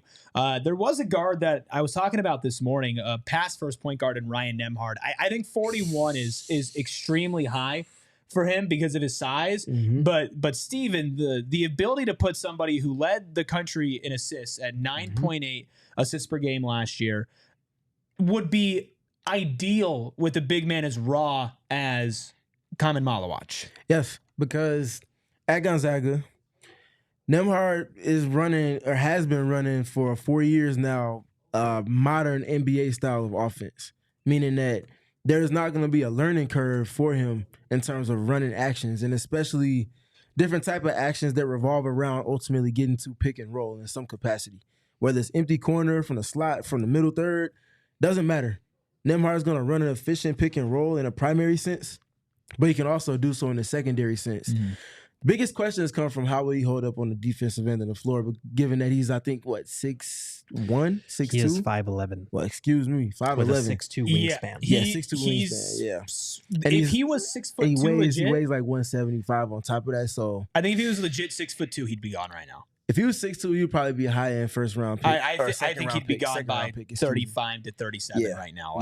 It really is the size for him. But between the ears, if you look at the physical parts, I definitely understand that part. But especially for a point guard, he's not a bad defender in any capacity. It's just a matter of how much will he be pushed around and space will be created off of him, even if he does play good defense on the NBA level. But never makes a bad decision with the ball, can shoot.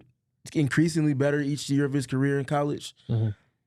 There's a little bit of risk there, though.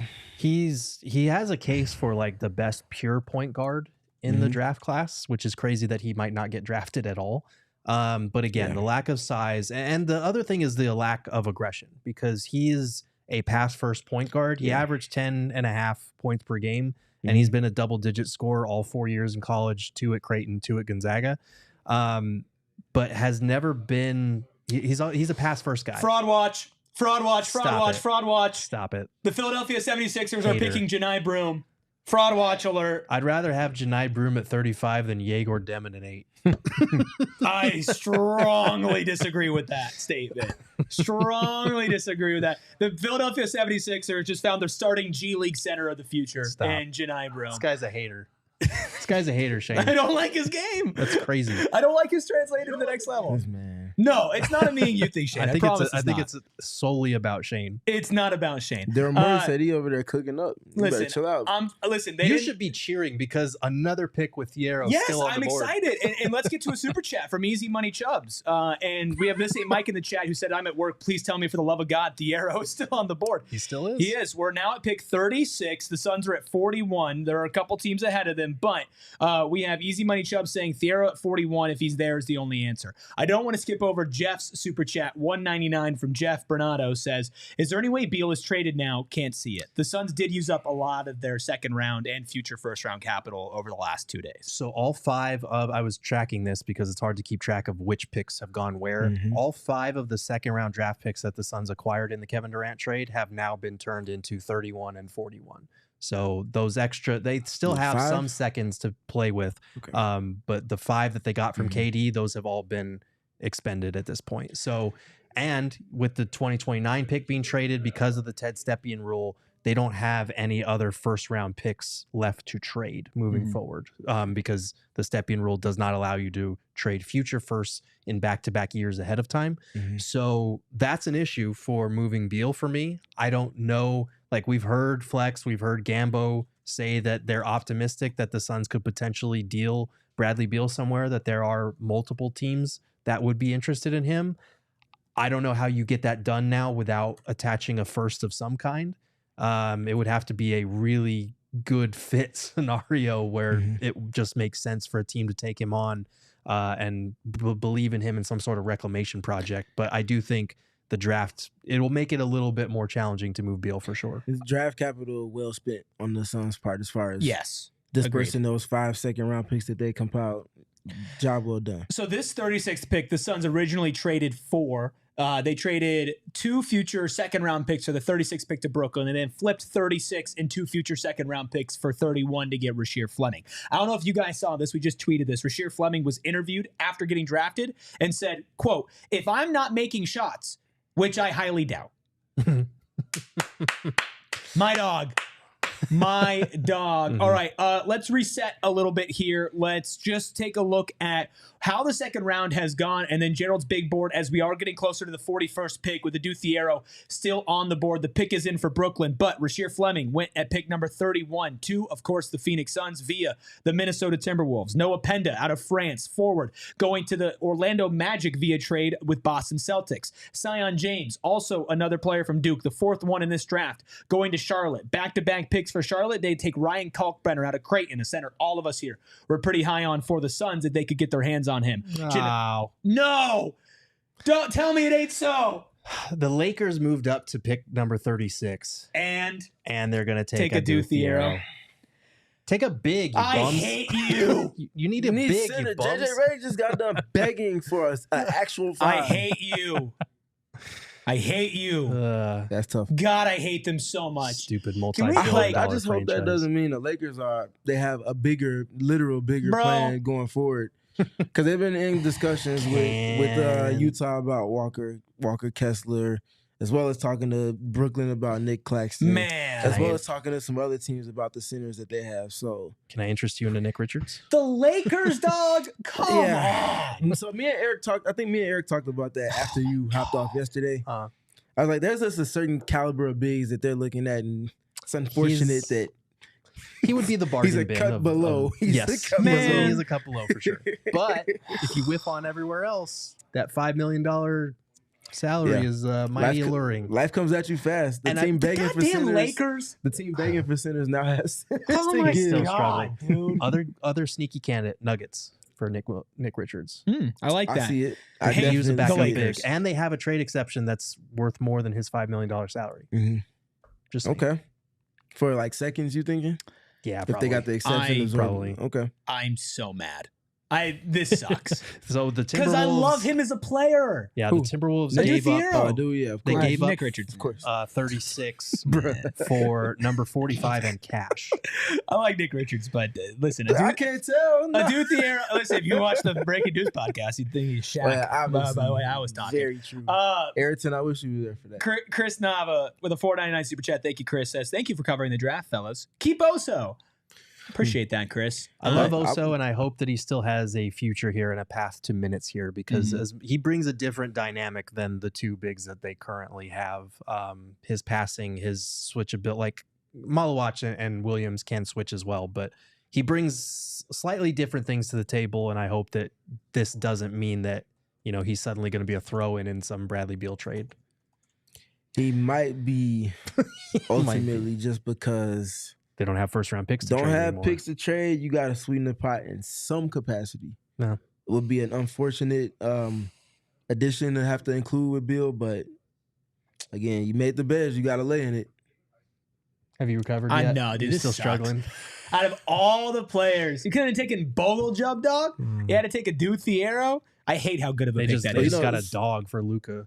I hate how good of a pick It's that is. interesting hearing Thiero go to LA when I think you just heard earlier today about Dorian Finney-Smith not being sure about his future with the Lakers. Yeah. As well with the pending option that he Man. has.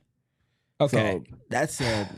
So that's a significant boost for a team that's desperate for front court activity. The pick is in for the Detroit Pistons. It's the 37th pick. We have 38, 39, and 40 then before we get to the 41st pick with the Phoenix Suns. Lots of talent still on the board, even besides Thiero. Want to remind all over 1,100 of you who are in here, the psychos and sickos for the second round of the draft, to hit that like button, hit that subscribe button, and know that our coverage does not stop with the NBA draft. It goes beyond that. Live shows at 3 p.m. tomorrow, and then Monday through Friday for the rest of the summer league coverage, free agency coverage, trade coverage, breaking news podcasts, off-season deep dives, actual X's and O's, not just slop to feed you during the offseason. We have actual basketball fans and coverage here for you. This is the best place for it. So make sure you hit that subscribe button, make sure you hit that notifications button, and become a diehard as well if you have not, for just $36, an absolute steal, $3 a month. Espo says I'm greedy. Duh. Come on, dude.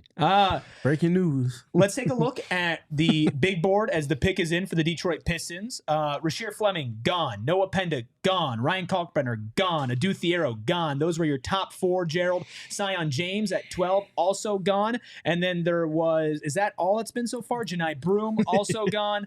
Forgot about I thought you were Janai doing Broom. that on purpose. Let me read the super chat from the same Mike. This is very important. 199 super chat from the same Mike. I hate the Lakers. Fair.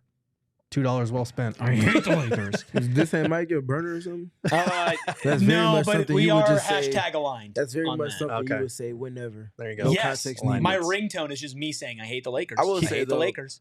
I hate the Lakers. I let you run an ISO on Janai Broom.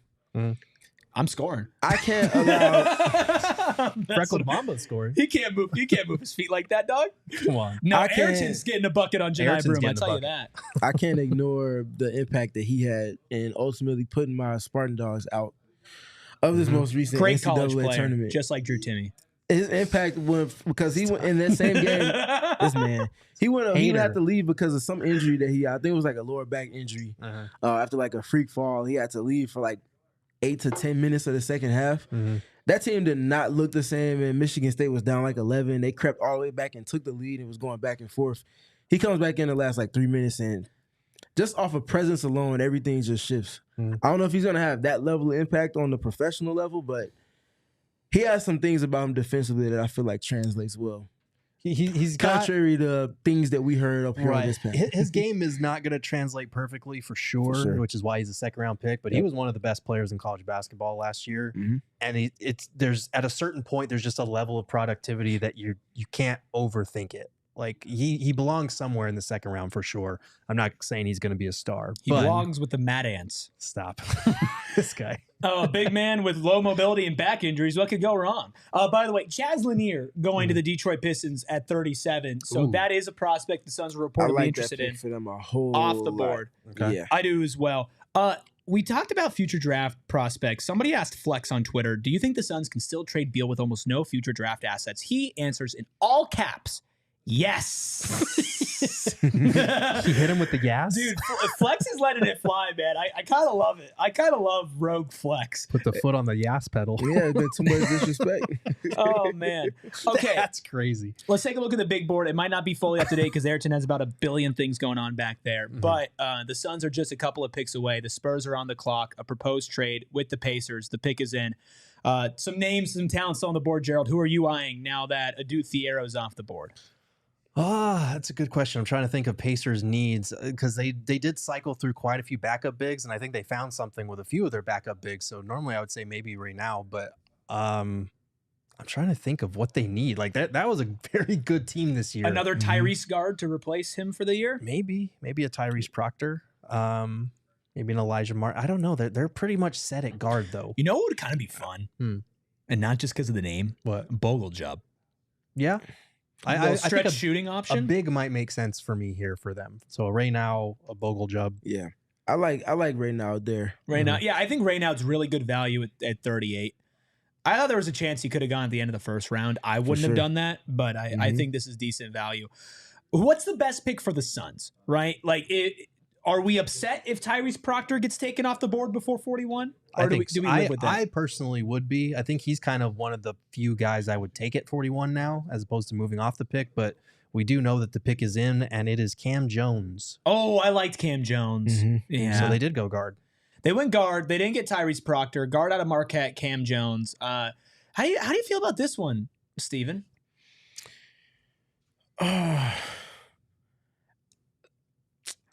They needed more shooting. Yeah. So getting that. Uh-oh. Getting that Shane helps is saying, for sure. oh, look. Yeah, Brian Windhorst apparently reporting, and this we kind of figured this, but Devin Booker lined up to sign massive contract extension in the next 10 days. Yeah. Yep. That is definitely something we'll be keeping our eyes on. What was it? 2 year, $150 million? $120 million. Yeah, that's a lot. I think it was 120 for Devin Booker. That's something that Flex had said on Sunday to keep your eye out for that as well. That's something you have said. 2-year, $149.8 million starting July 6th. Yeah. And again, people are going to focus on the year-in annual figure there. Of course. The salary cap's going up. You're doing yourself a disservice if you're not calculating it as a percentage of the cap as opposed to the raw number, because people are going to look at, he's making $60-70 million a year. Yes, because the cap is going up. That's why that's happening. That was like maybe like Drew Holiday was like the highest paid player at one point. Or yeah, something. It was Mike like Conley that. was the highest paid player in NBA history. Reggie Jackson. Yes, those are the two names that I was thinking of specifically. Yes. We got my boy Reggie. Ethan, who is actually a college basketball coach, and I went to high school with. Go Skis. Nice. With the $9.99 super chat says, you guys are the best draft/Suns analysts out here. Love what you're doing. Thank you. He wants Proctor. You guys like where we're heading as an organization. Appreciate you. Thank you. We do Yeah, thank you. appreciate that. I feel a lot better about the direction and the vision that's starting to come together than I did, right in the aftermath of the Kevin Durant trade. That's for sure. Absolutely. And again, they still have a lot more moves to make. They have to figure out what they're doing with Bradley Beal, figure out if you're flipping Grayson and or Royce and what you're turning those into. Free agency. Are you going to get a point guard? We would love to have a Chris Paul back to kind of organize things a little bit and make Malawach's life a lot easier in terms of setting him up for success. So a lot of boxes still to check, but I feel better about where they're headed. Yeah. The big thing I harped on, like I mentioned, patience, but patience with clarity to come. I feel like the clarity is starting to come to the surface level over these last, 4 days now since Sunday. And with each move that they're making, it seems like there's more sense with the direction that it feels like they're heading. They want to be a team that aligns with the defensive end equally, if not more, than they do on the offensive end. And then let Devin Booker and now Jalen Green figure things out on that end within the principles that Ada's looking to establish. Yeah, I agree. I feel so much better than I did right after the trade happened. I was pretty low on it. Getting Malawach at 10 bumps that value up. Being able to get Mark Williams, I said it on the mini pod that I posted earlier today, that at first just caught me so off guard that I didn't like it as much as once I set myself down and thought about it and chewed on it, how much I liked the double hedging of bets there and how much they can learn from each other. And Mark Williams is also extremely young. What is he, like 23, 24? He's very young as well. Going to be coming up for a contract extension, but I'm feeling very good, man. I think trading up and getting Rasheer Fleming has been awesome. I think that's a really big move. And if they can move off of Bradley Beal without having to attach any major assets, which would be insane. Yeah. I will fill out another apology form for Brian Gregory. If they find a way to move Bradley Beal without attaching a first round pick or Oso or Ryan Dunn, are we willing to go people with need Oso to now? people need to walk back a lot of things that have been said about Ishbia, about Brian Gregory, about all of it. I will. Because I think a lot of even as recently as last night, people were clowning on the Suns for taking 2 athletic centers under 23 because Suns, what are the Suns doing? They don't deserve the benefit of the doubt. I get that right now from a national perspective. But what they've done over the last couple of days is impressive. And if they can find a way to work that miracle, there's going to be a lot of rethinking about what the Suns have done to this point. The pick is in for Toronto at 39. We are now officially just a couple of picks away from 41, where the Suns do have that via multiple trades that happened earlier today. Lexville, one of our diehards, sent a $2 super chat saying who they want at 41, said Short King, but give me Nembhard, 9.8 assists per game. I really like Ryan Nembhard. I don't want to just discount him because of his size. But at 41, a little high. I don't know if I could do that. I liked him at 52 or 59. I agree. Don't like him at 41. I think you would be better off trading that pick at that point. Another guy that we haven't really talked about much that is higher on my big board and it hasn't gotten a lot of love out of Australia, Alex Tui. Shout out our Australians in chat. 6'8" wing, 223 pounds. He's 21 years old. Averaged 10.5 points, 3.9 boards last year. Only shot 30.2% from 3, but he's got a good feel for the game. And he's a sharp team defender as well. So he's another guy that I would potentially be okay with. We haven't heard a lot of chatter about him, so I don't expect him to be the pick. But he's a guy that I would like at 41 too. Elijah Martin, guard out of Florida, off the board. This is somebody that other Steven, Gillespie, who joined us from No Ceilings earlier in the week, said he was very high on Walter Clayton's teammate. Yeah. I mean, guys that win and win at the highest level, typically it translates in multiple capacities to the professional level. And Elijah Martin is definitely a piece that I think the Toronto Raptors could sorely use at the guard position. Mm-hmm. Yeah, I like that pick a lot for them as far as shot creation. I thought they could have gone big man here, especially after passing on Malawatch. I thought about Raynaud, but I don't know if Raynaud really fits what Masai loves in a player. Thought. Okay. But to the Alex Tui part, yeah, I like the thought of him being with the team for sure. It's kind of someone that can just get a lot of things done, Swiss Army knife, if you will. Not going to be a liability on defense and won't allow himself to be one on offense either, just because he's multifaceted in his skill. I think the questions are with the athleticism part, being able to defend in space. Can he be a team defender when you're defending in rotation, especially if Jordan Knott is electing to be more aggressive with the defense? You're going to have to be able to defend in rotation. So little things like that. One more pick before the Phoenix Suns. This pick is being traded to the New Orleans Pelicans, who might be having the worst draft of anybody, depending on who you ask. Depending on, and not the New York Pelicans not the New Orleans Pelicans admin, that's for sure. I will say this: what are they doing? They traded for Jordan Poole. Yeah, they drafted. It was Jeremiah Fears, right? Drafting Tyrese Proctor kind of would be really funny. You just have 3 Jordan Pooles. And didn't they trade an unprotected 2026 pick? Their own unprotected 2026 first round pick to trade up 10 spots and draft Derek Queen. Look, man, I know that I was lower on Derek Queen, but that's a bad move. That's just their own unprotected pick when you're relying on Jordan Poole and Zion Williamson next year. Ugh. Gross. Anyway, they're on the clock. 2 minutes and 40 seconds left. Let's go ahead and take a look at Gerald's big board here as we get closer. Tyrese Proctor, Gerald, is the name that seems to be falling. Personally, I don't think Raynaud should be on the table for the Suns. No, I had him higher on my just general big board here, as you can see. But in terms of Suns fits, I feel like Proctor's probably the top of my list in terms of what is left on the table. Again, Tui, Brea, those are guys that would fit as well for me. Jameer Watkins was a guy I liked at 52 or 59, but 41 maybe a little bit high for me on him. Do you entertain trading back? I think so. I think if you can get some extra second rounder, 4 years down the line, sure. Yeah, replenish. Would you want maybe a later second round pick this year and maybe get a guy like a Ryan Nembhard? I'm looking at either Nembhard or Watkins if we're going late. Okay. If they're going late with this pick, and then obviously, like I said, replenishing one of their picks for the future. Sure. In the second round.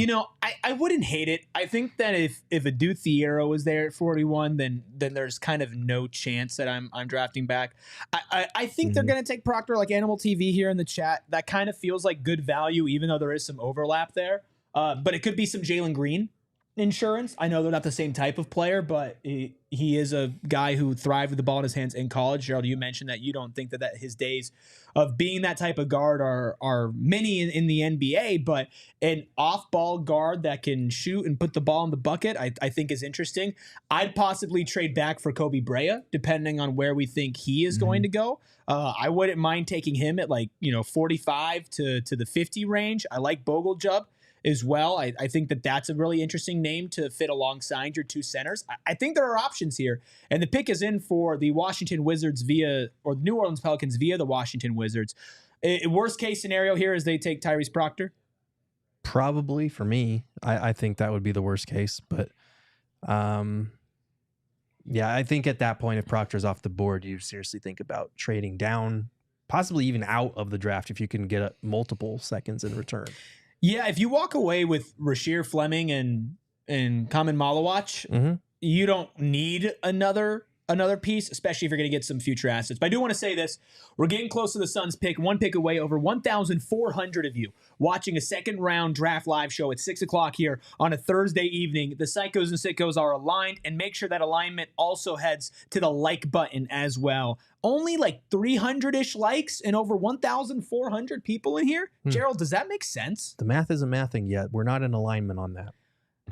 Brian Gregory's cooking and you're not hitting the like button? I'm apologizing and saying I'm wrong live on air and you're not hitting the like button? What do we have to do to get you to hit the You're like laughing? button? 1,400 people and 300 likes and you're laughing? Oh, If man. you want to get back to the trade back options, I did have another name. Yeah. Hit me. Bryce Williams from Nebraska. So a player that averaged 20, shot 38% from 3 on catch and shoot threes, operated as a number 1 option.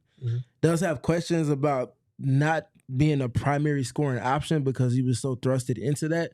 But I think it's easier to unlearn primary option habits than it is to have to actually learn them. Yeah. Or maybe kind of get into that. So with that in mind, a player that has not been shy about putting the ball in the basket can do so from all 3 levels and finish efficiently and effectively at the rim as a bigger wing. Also movement shooting. I like it a lot for them if they're trading back. Well, those odds may have just decreased because at number 40, the Wizards are taking Micah Peavy out of Georgetown. So Tyrese Proctor will be on the board at 41. I mean, this is certainly something. Might be turning to Duke West over here. Wow. I mean, that's great for Malawach as well, right? To get a guard that he has some familiarity with. I liked the Nemhard at the late. Wow, by the way, 200 likes just came in. Wow. Awesome. All right. Appreciate y'all. Thank you. That's how you show up. Hey. Stand on business. Hey, why stop there, y'all? Let's Keep it like going. goal. Like goal. Yeah. 750. Yeah, if you being left out if you ain't hit that like button already. 750. Tyler Dill in the chat says, you guys do a great job. Suns fan from Missouri here. Really like what they're doing this offseason. Thank you for being here, Tyler. Thank you. Appreciate Z-Tune says, 1 like coming in from the UK. All right. Awesome. Appreciate that. Orange Juice Izzle says, Australia time. Hell yeah. Let's go. Oh, man. Yeah. Espo says, Brian Big Brain Gregory. This is impressive, man. Yeah. Indeed it is. There we go. They're Look at getting that. the guys they wanted. I mean, Yep. Sean, one of our most active diehards in the chat says, think big, Eric. Say 1,000. You know what, No, Sean? exactly. That's a great idea. 1,000 likes is the goal. You don't pull up to the gym saying, all right, I know I'm not going to make all my shots, so Well, let me hedge my bets. I mean, I do, but okay, most people don't then. Yeah. You're a little different. not Realistic people. We just hit 500 likes. We also have a $5 super chat from Vincent. Vince over at PHLY says, you guys are doing great from PHLY. Thanks, Vincent. Thank you so much. Appreciate you. Appreciate that. I'm so sorry that you guys drafted Janai Broom. Stop. Leave him him alone. I think your guys' show is doing great, but Janai Broom, Great pick. yikes, Maybe a little earlier than I had him on my pick board. but gross, It's fine. gross. So y'all think it's a 100% that it's Tyrese Proctor? I mean, it makes sense. Tyrese Proctor makes sense. I wouldn't be shocked with a trade back or a trade down or out. I Vincent says not a fan of that pick either. There we go. That's right. Stop. Anti-Janai Broom fan club here at All City. I need a That's new terrible. shirt. Anti-Janai Broom fan club. Terrible. Just like our anti-hero basketball club shirt. Still on So, sale, by the way. Anyway, I think I'm not I wouldn't done. be mad. I wouldn't be mad at Proctor if he was the pick for the Suns here. You can't add enough high IQ players that come into the league already having that as what they bring to the table. Yeah. And again, guards being ahead of the curve in terms of learning how to process and play as professional level guards. Those are kind of hidden gems in a sense because it allows for the rest of their skills to kind of rise to the forefront a little more quicker. 12.4 points per game in college, 3 rebounds, 2.2 assists per game, just under a steal per game as well, just under 2 turnovers per game, shot 45.2% from the field, 40.5% from 3, He by has the way. some fun heaters. Yeah. And he gets them off the dribble. I'm thinking about against Baylor in the things of Sweet 16. Just goes on like a 4-3 heater in the middle of the second half. 5.8 attempts per game from deep, shooting 40.5%. Now, free throw percentage is a little low. Only 2 attempts per game, which you don't love from your guard. Not a lot of downhill drawing and getting contact and fouls. Shot only 68% on 2 free throws attempts per game. But he absolutely is a floor spacing threat. Heading into his freshman year, this is a guy that was projected to go in the lottery. right? We got a curveball. Oh, what's the curveball? From Gambo with the 41st pick in the draft, the Suns will take Koby Brea. I like it. There you Honestly, There you I go. like it. I like There you Koby go. Brea. I think that's a great pick for the 100%. Suns. I think the shooting for Koby Brea is off the charts. I love his fit next to Ryan Dunn. I love his fit next to Rasheer Fleming. I love his fit next to Devin Booker with the defense behind him in a Rasheer Fleming, a Mark Williams, and a Kaman Malawach. I actually am really, really high on this pick for the Suns. Yeah, when we talked about him a couple of weeks ago, I certainly was too. I said it needed to see what the roster context was going to look like they would be coming into after their inevitable Kevin Durant trade took place. But generally speaking, after what I kind of anticipated they would get in return, they would have space for a high movement and a little bit taller of a three-point marksman, the likes that Brea is, and they get that guy with the 41st pick. Yeah, I think Sam Bassini said he has a genuine argument to be the best shooter in the draft. You look at 5.9 attempts per game from beyond the arc, shooting 43.5%. 22-year-old wing out of Kentucky. Again, like the shooting is kind of the one trademark skill that he has. There are lots of other areas of his game that he's going to have to improve to earn minutes at the NBA level.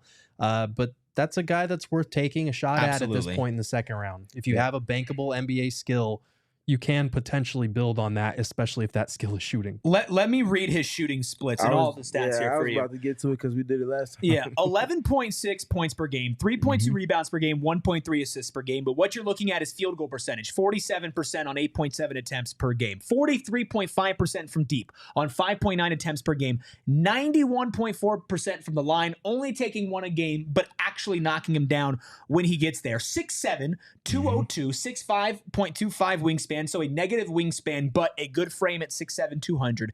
22-year-old senior forward out of Kentucky. He is a good size, and he is one of the most versatile shooters in all of college basketball. Listen, when you're drafting in the second round, one thing that I look at is, do you have an elite level skill? That's why I was high on Nembhard with the 52nd or 59th pick, because he had the best skill as far as passing goes in the draft. I think he was the best pure point guard. This guy is a top 5 shooter in this draft, if not higher. He is going to have that translatable skill. He'll need to work on his defense, but I'd be much lower on this pick, Gerald, if they didn't spend their other picks and the trade on figuring out the forward defense that's going to be behind him.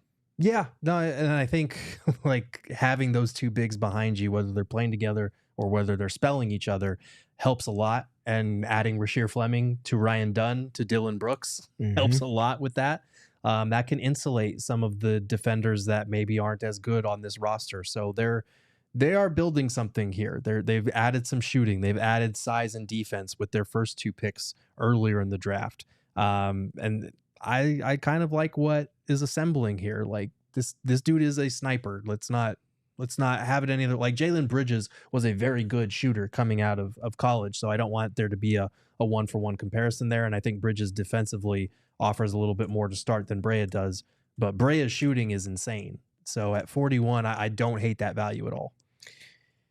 His last season at Dayton, he led the nation in 3-point field goal percentage. And that was on 6.1 attempts. Yeah. So like this is not like a low volume, low risk, low reward type of guy. No, he's putting them up. And he's knocking them down with a certain type of attention that's going to come with that. That's going to translate. It's the most translatable skill from college to the professional level. And I think the other big thing for me, and kind of seeing a little bit of his film when we were preparing a couple of weeks ago, one of my favorite things with shooters, the likes of high movement like he is when they also have quick decision making within it. So anytime they get a touch, it's usually going to be a dynamic touch. If you're making passes that are coming in tandem with the defense that's moving, now you're creating new advantage for others. K-Dub in the chat says, a sharpshooting shooting guard that's 6'6" from Kentucky. Yeah. And then Andy Cruz says he's 6'7". Yep. Somebody said, welcome back, Cam Johnson. I will say not quite Cam, because Cam's 6'9", but I get where you're getting at. Let me give you some percentiles for him as far as shooting goes. In college, 96th percentile, by the way, the higher the number, the better. 96th percentile in spot-up shooting, 88th percentile on handoff shooting, 96th percentile as pick and roll ball handler, 91st percentile in transition, 74th percentile off of screens, but 93rd percentile in catch and shoot, 97th percentile in off the dribble jumpers. Now, if you want to look at an offensive weakness, 59th percentile at the rim. You're not going to be asking him to put rim pressure. You're using this guy as a legit floor spacer. Shot 50% from the right wing from deep. That's 16 to 32. Shot 60% from the left corner. I mean, this guy just is an absolute heater of a shooter. I really, really like this pick, but you do have to think, what does this mean for the future of a Grayson Allen or a Royce O'Neal? Yep. That's it. Yeah. That's immediately where my mind went with it. Yeah, the writing could be on the wall. I don't want to read too much into guys that are taken in the second round. Even like Rasheer Fleming, I think high second round, that's a guy that you're banking on. Okay, we think he's going to be a part of our future.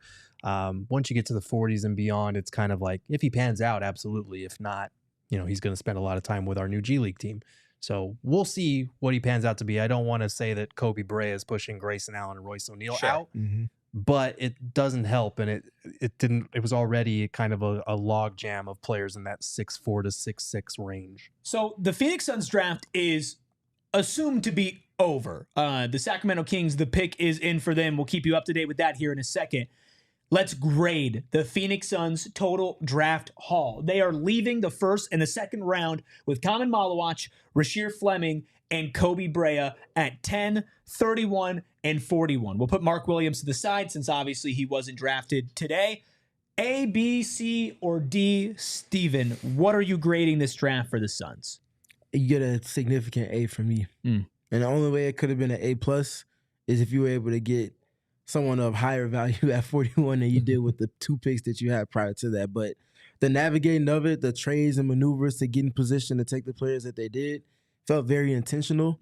And again, it's continuing to give clarity to the vision that they're trying to build out a roster with. So they get a solid A from me on the draft. Yeah, and we should point out that like draft night grades are ultimately meaningless, because I would have given the Suns a very high grade when they took Josh Jackson where they took him, because he was the guy that made sense and we were high on at that time. Draft picks don't always pan out. With that being said, in terms of the vision that's on display, in terms of the maneuvering that they were able to do to get number 10 out of the Kevin Durant trade, to move back up all the way to 31 to get the guy that they liked after moving off of 29, and then to get a good shooter at 41 as well, it feels a lot more coherent in terms of what they're trying to accomplish moving forward. So I would go A as well. Yeah, Mario Not Bros 2 in the chat says A for alignment. Yeah. That's right. Listen, I'll give them, because we're grading the draft right now, right? And they have room obviously to fail, right? Think about Brian Gregory, right? I was out on Brian Gregory, right? When he got hired. Now I'm feeling a lot better about that. You got to let these guys play. You got to put them in a system that works, and they have to actually get on the court and produce on an NBA level. What are the odds you go 3 for 3 in a draft? Pretty damn low. But that being said, for what they did, starting off with the 10th pick, the 29th pick, and the 52nd pick and 59th pick, walking out of the draft with Malawach, Fleming, and Koby Brea, I'm giving them an A+. And if you throw the Mark Williams trade in there as well, give me another A+. I said this last night. I tweeted this. Finding a way to trade up and draft Rasheer Fleming is priority number 1 for the Suns, and it's an A+++ draft for them if they do that. Not only did they do that, they added a certifiable sniper from deep, but I'm grading a draft. I'm not telling you the Suns are going to make the playoffs. I'm not telling you these 3 are going to be all-stars. I'm not saying all 3 of them are going to work out. But what I'm saying is, for what we can tell and for what we have saw, Brian Gregory's first draft as of June 26 was a massive, massive success. Look at the chat. A-, A+, A+. I mean, this is a fan base that, Gerald, was plagued with fear and doubt and apathy just a week ago, 3 days ago, and right now 86% on our poll are grading A, 12% say B, 1% say C, 1% say D or lower. That's crazy. Gerald, if anything, if these players do not work out right now, this draft was an absolute massive success for fan morale above everything.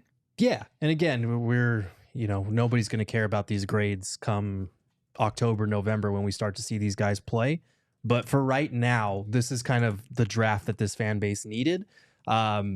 Just a week ago, that word alignment was a joke, and now we're consistently bringing it up as something that we're seeing in action in terms of their draft plan, in terms of their execution of that draft plan, the way that they maneuvered to get the guys that they liked and guys that bring specific traits that we think can help this team. They got younger, they got more athletic, they got more defensive minded, they got more shooting, they got more two-way guys, they got dogs, like all of the things that we kind of wanted them to get if they were going to go younger, they got. And some of these guys are going to be projects, some of them are going to take time, but they also have a good combination of established players like a Dylan Brooks, who's going to be able to teach Rasheer Fleming. Like these are valuable things that they've been able to accomplish in the course of one draft. And I like the creativity in terms of being able to maneuver where they wanted to go. So all of that is really encouraging.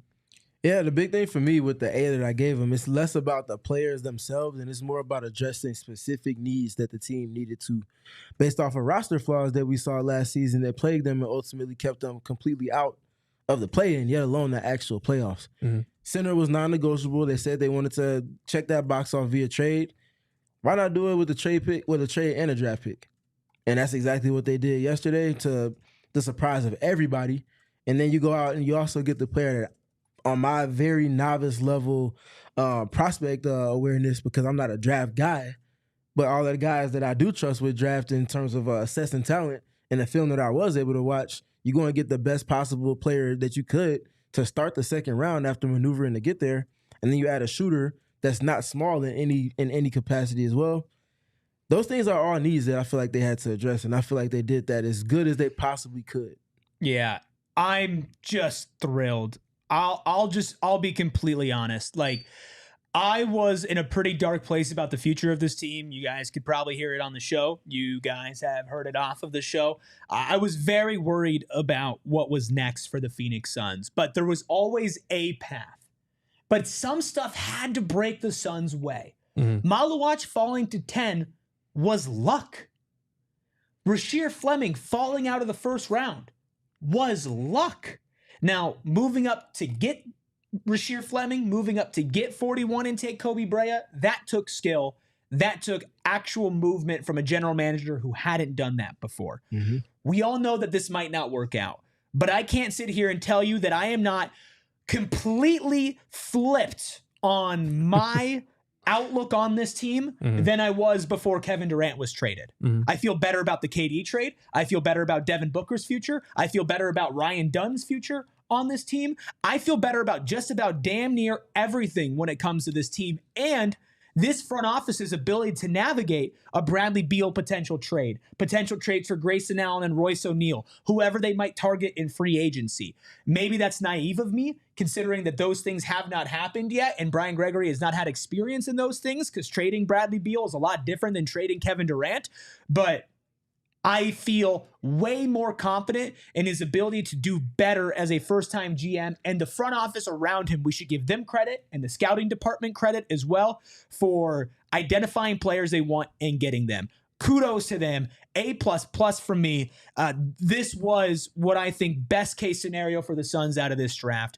And if they can do some more stuff in the summer, I think optimism will be flowing in abundance throughout Phoenix. Yeah, and we should note that like the GM duties, like draft is very different from trades. It's encouraging that they beefed up their scouting, not just at the amateur level for college prospects, but also at the pro level for looking around the league at guys that might fit.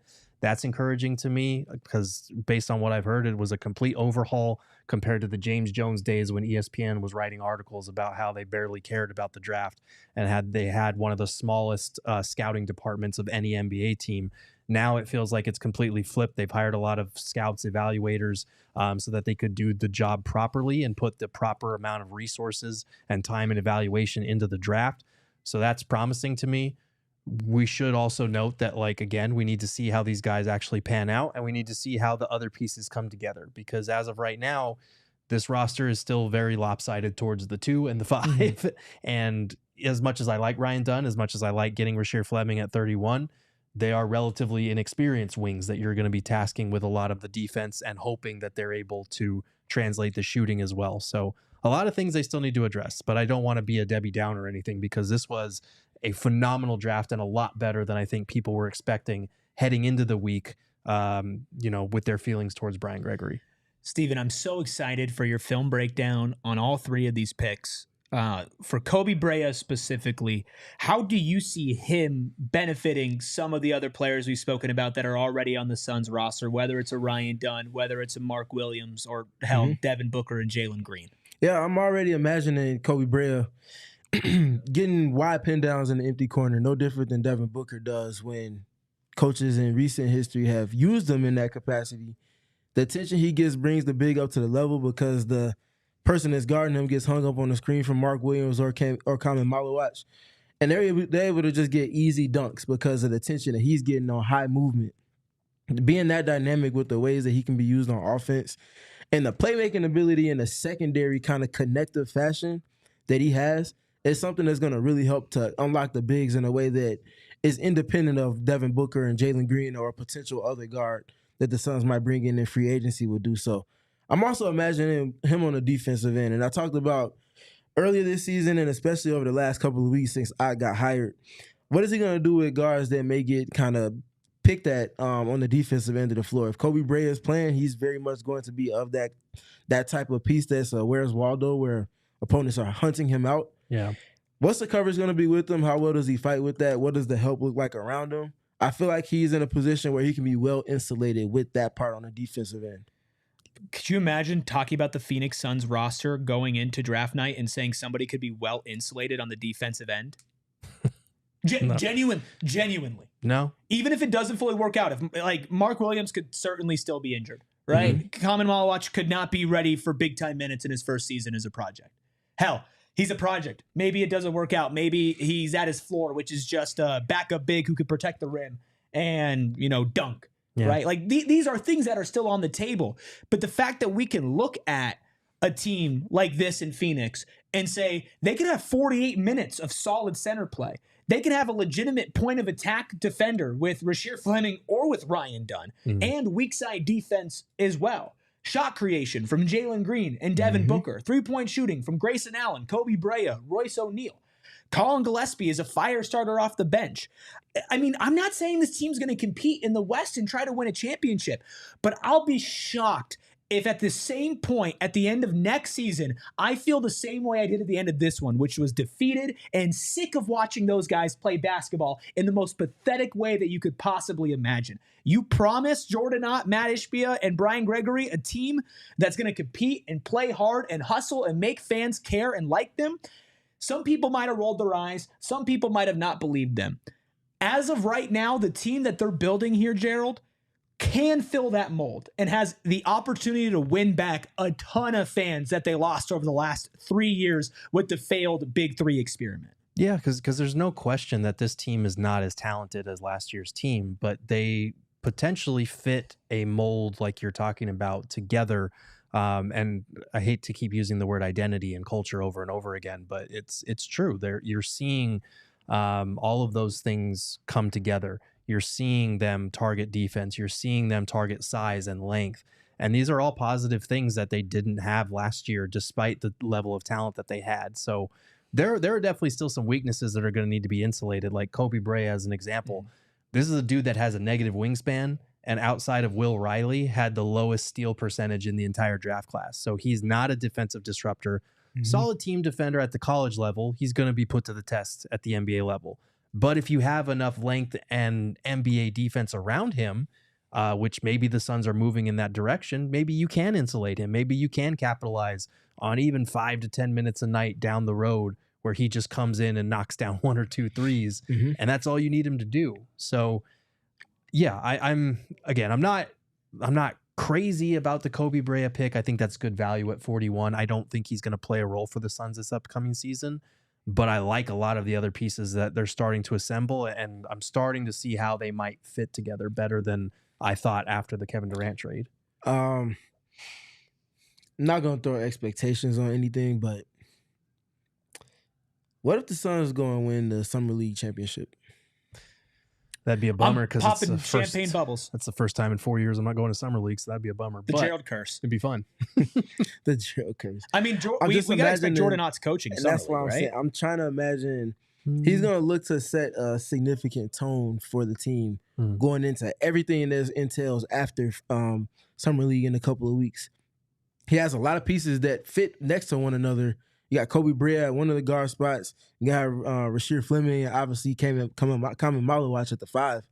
That's fun, especially for a Summer League. That's going to be a lot of fun, and I'm curious to see just how much he gets out of them and kind of test the waters with them once we get to mid-July. Yeah. I want to thank everybody who's still hanging out with us in here. Over 1,200 of you still hanging out on a Thursday night as the Phoenix Suns did a whole lot today. One of our diehards from Australia, Patrick, said, can I get a recap of what's been going on? I've had to jump in and out because, people have jobs. Let's give just a recap from the start of the day to where we are right now. Coming into tonight, just Brian Gregory. Brian Gregory. Thank you for joining, Patrick. Coming into today, the Phoenix Suns had the 52nd and the 59th pick in this year's draft, plus 5 future second-round picks from the Kevin Durant trade. Okay, the Phoenix Suns traded 2 second-round picks for the 36th pick from Brooklyn. Then they traded 52 and 59 for the 41st pick in the draft from Minnesota. Then not from Minnesota. 41 was Golden State. Golden State. Then they traded 36 and 2 future first-round picks to the Minnesota Timberwolves for the first pick in the second round, which was the 31st pick. They used the 31st pick to select Rasheer Fleming out of St. Joe's, a wing that a lot of us projected and most people projected to go in the first round. Then they stayed at 41 and selected Koby Brea, one of the best shooters in the draft class, slightly higher than projected, however, a definite buildable skill. They traded away a lot of future second-round picks. I believe all the second-round picks that they had in their arsenal to trade in the future, and they did that to get Rasheer Fleming and Koby Brea to pair with Mark Williams, Kamen Malawach, Devin Booker, Jalen Green, and the rest of the Phoenix Suns. I will say this. Let's go to our poll. 530 votes. 83% are still saying A, 14% are saying B, 2% are saying C, 1% are saying D or lower. Let's just take a breath. We're going to read some super chats here in a second. But before we do that, I want to catch everybody else up on what's been going on in the draft since the Phoenix Suns picked at number 41 and selected Koby Brea. Okay, so at the 42nd pick in the draft, the Sacramento Kings took Maxime Reynaud out of Stanford, a center that had been falling. I don't hate that pick for them. At 43rd pick out of SFU, it's Jameer Watkins, a guard, going to the Utah Jazz. I believe that was traded to the Washington Wizards, though, yesterday. Great name alert.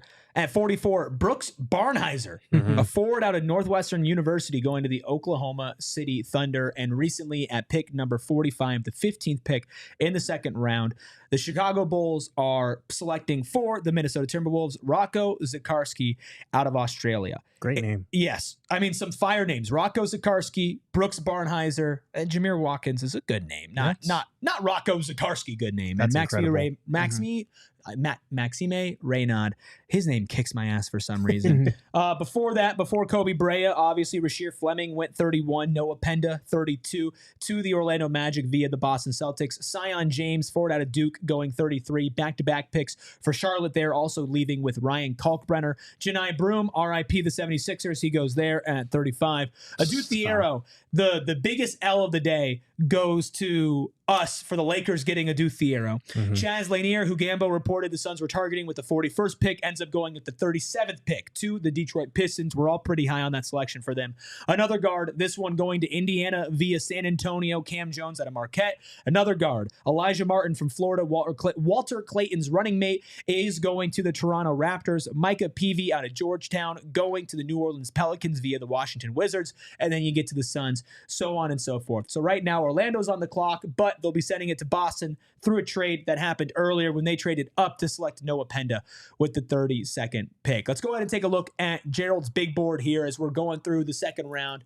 We don't think the Suns trade back in, right? We assume they're probably happy and done for the day. I would assume so. I can't imagine them exiting the draft with 4 players. And we reported on Sunday they were heading into the draft hoping for 2 to 3 players that they believed could make their roster. They got at least 3 between Malawach, the Mark Williams trade, and Rasheer Fleming, and potentially 4, depending on how much they believe in Koby Brea, which I think they must like him if they kept 41 instead of just trading it to gain more assets. So, yeah, I think, I mean, they're definitely over at this point in my mind, and they're emerging with at least 3 guys that they think are going to be part of their future, potentially 4 with Brea. Gerald, your big board, there's one name that stands out. It's Tyrese Proctor out of Duke is still falling. What are some other names here that haven't been crossed off that you're intrigued by?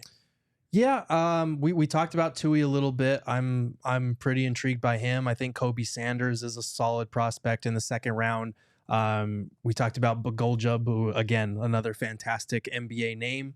John Tonji, I thought he would probably be gone by this point, and we are at, let's see, 46, and they just took Amari Williams. So, it's going to the Celtics though, right?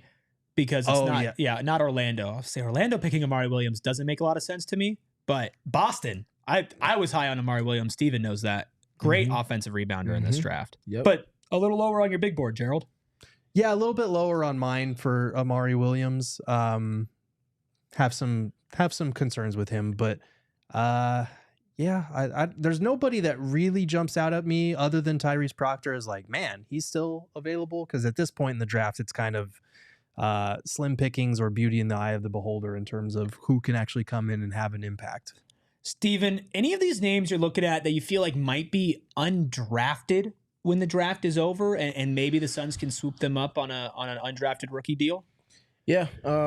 Unfortunately / fortunately for the Suns, Ryan Nembhard would be a fun summer league edition piece for them to add to everything that they're looking to establish with Malowatch. Another name, again, he's not on Gerald's board, but Bryce Williams. I keep bringing the name up. I think he'd be a fun piece to see on a summer league type of stage where it's a little more free flowing. You can make a ton more mistakes. You can have more flaws to your game. But also in tandem with that, if you have one specific strength, it's going to be a lot louder in impact than it would be on an NBA stage. And this is the closest it gets to that. And if you're putting players that have that dog in them and an opportunity to prove themselves, a lot of times those type of players are going to rise to the forefront and might ultimately find themselves with opportunity going into training camp. Yeah, and on the Athletic Sam Vecini's big board, Bryce Williams is 43rd. So I think if you ask Sam, he would probably be surprised that, well, maybe not surprised because it is only pick 47, but a guy that could potentially be scooped up here in the next couple picks. A name that I don't believe is on your big board, Gerald, that I would love the Suns to take a flyer on if he goes undrafted is RJ Lewis out of St. John's. The highlight film alone, I mean, this guy would be probably a summer league legend. Maybe a good developmental piece for the Valley Suns and somebody who's got some certifiable skills, 6'7", 22-year-old out of St. John's. Can do a little bit of everything as a forward, including just absolutely put somebody on a poster. If you're looking for athleticism and length, he can bring that in spades. Ryan Nembhard, if he goes undrafted, I think I'm running to the phone and trying to call him. Specifically for Summer League, what is your guys' biggest problem with most Summer League rosters? Because I know that I have one that Ryan Nembhard addresses in spades. Passing and unselfishness. Point guard play, man. Some of the point guard played in Summer League is just god awful. Well, and it doesn't help that everybody's trying to like make a point and prove something. So it's very rare to find a guy who's going to set the table and make other people look better and be part of kind of a cohesive offense where the ball is being shared. Not to say that these guys are selfish out there, but there is definitely, it's more geared towards like, I got to get mine. I got to show what I can do out here. So Nembhard would be great for that. I also think another guy that I know the Suns worked out that maybe you consider on a two-way if he doesn't get drafted, Eric Dixon. Bucket. Terrible defender, but he literally led. Okay, so here's the thing, right?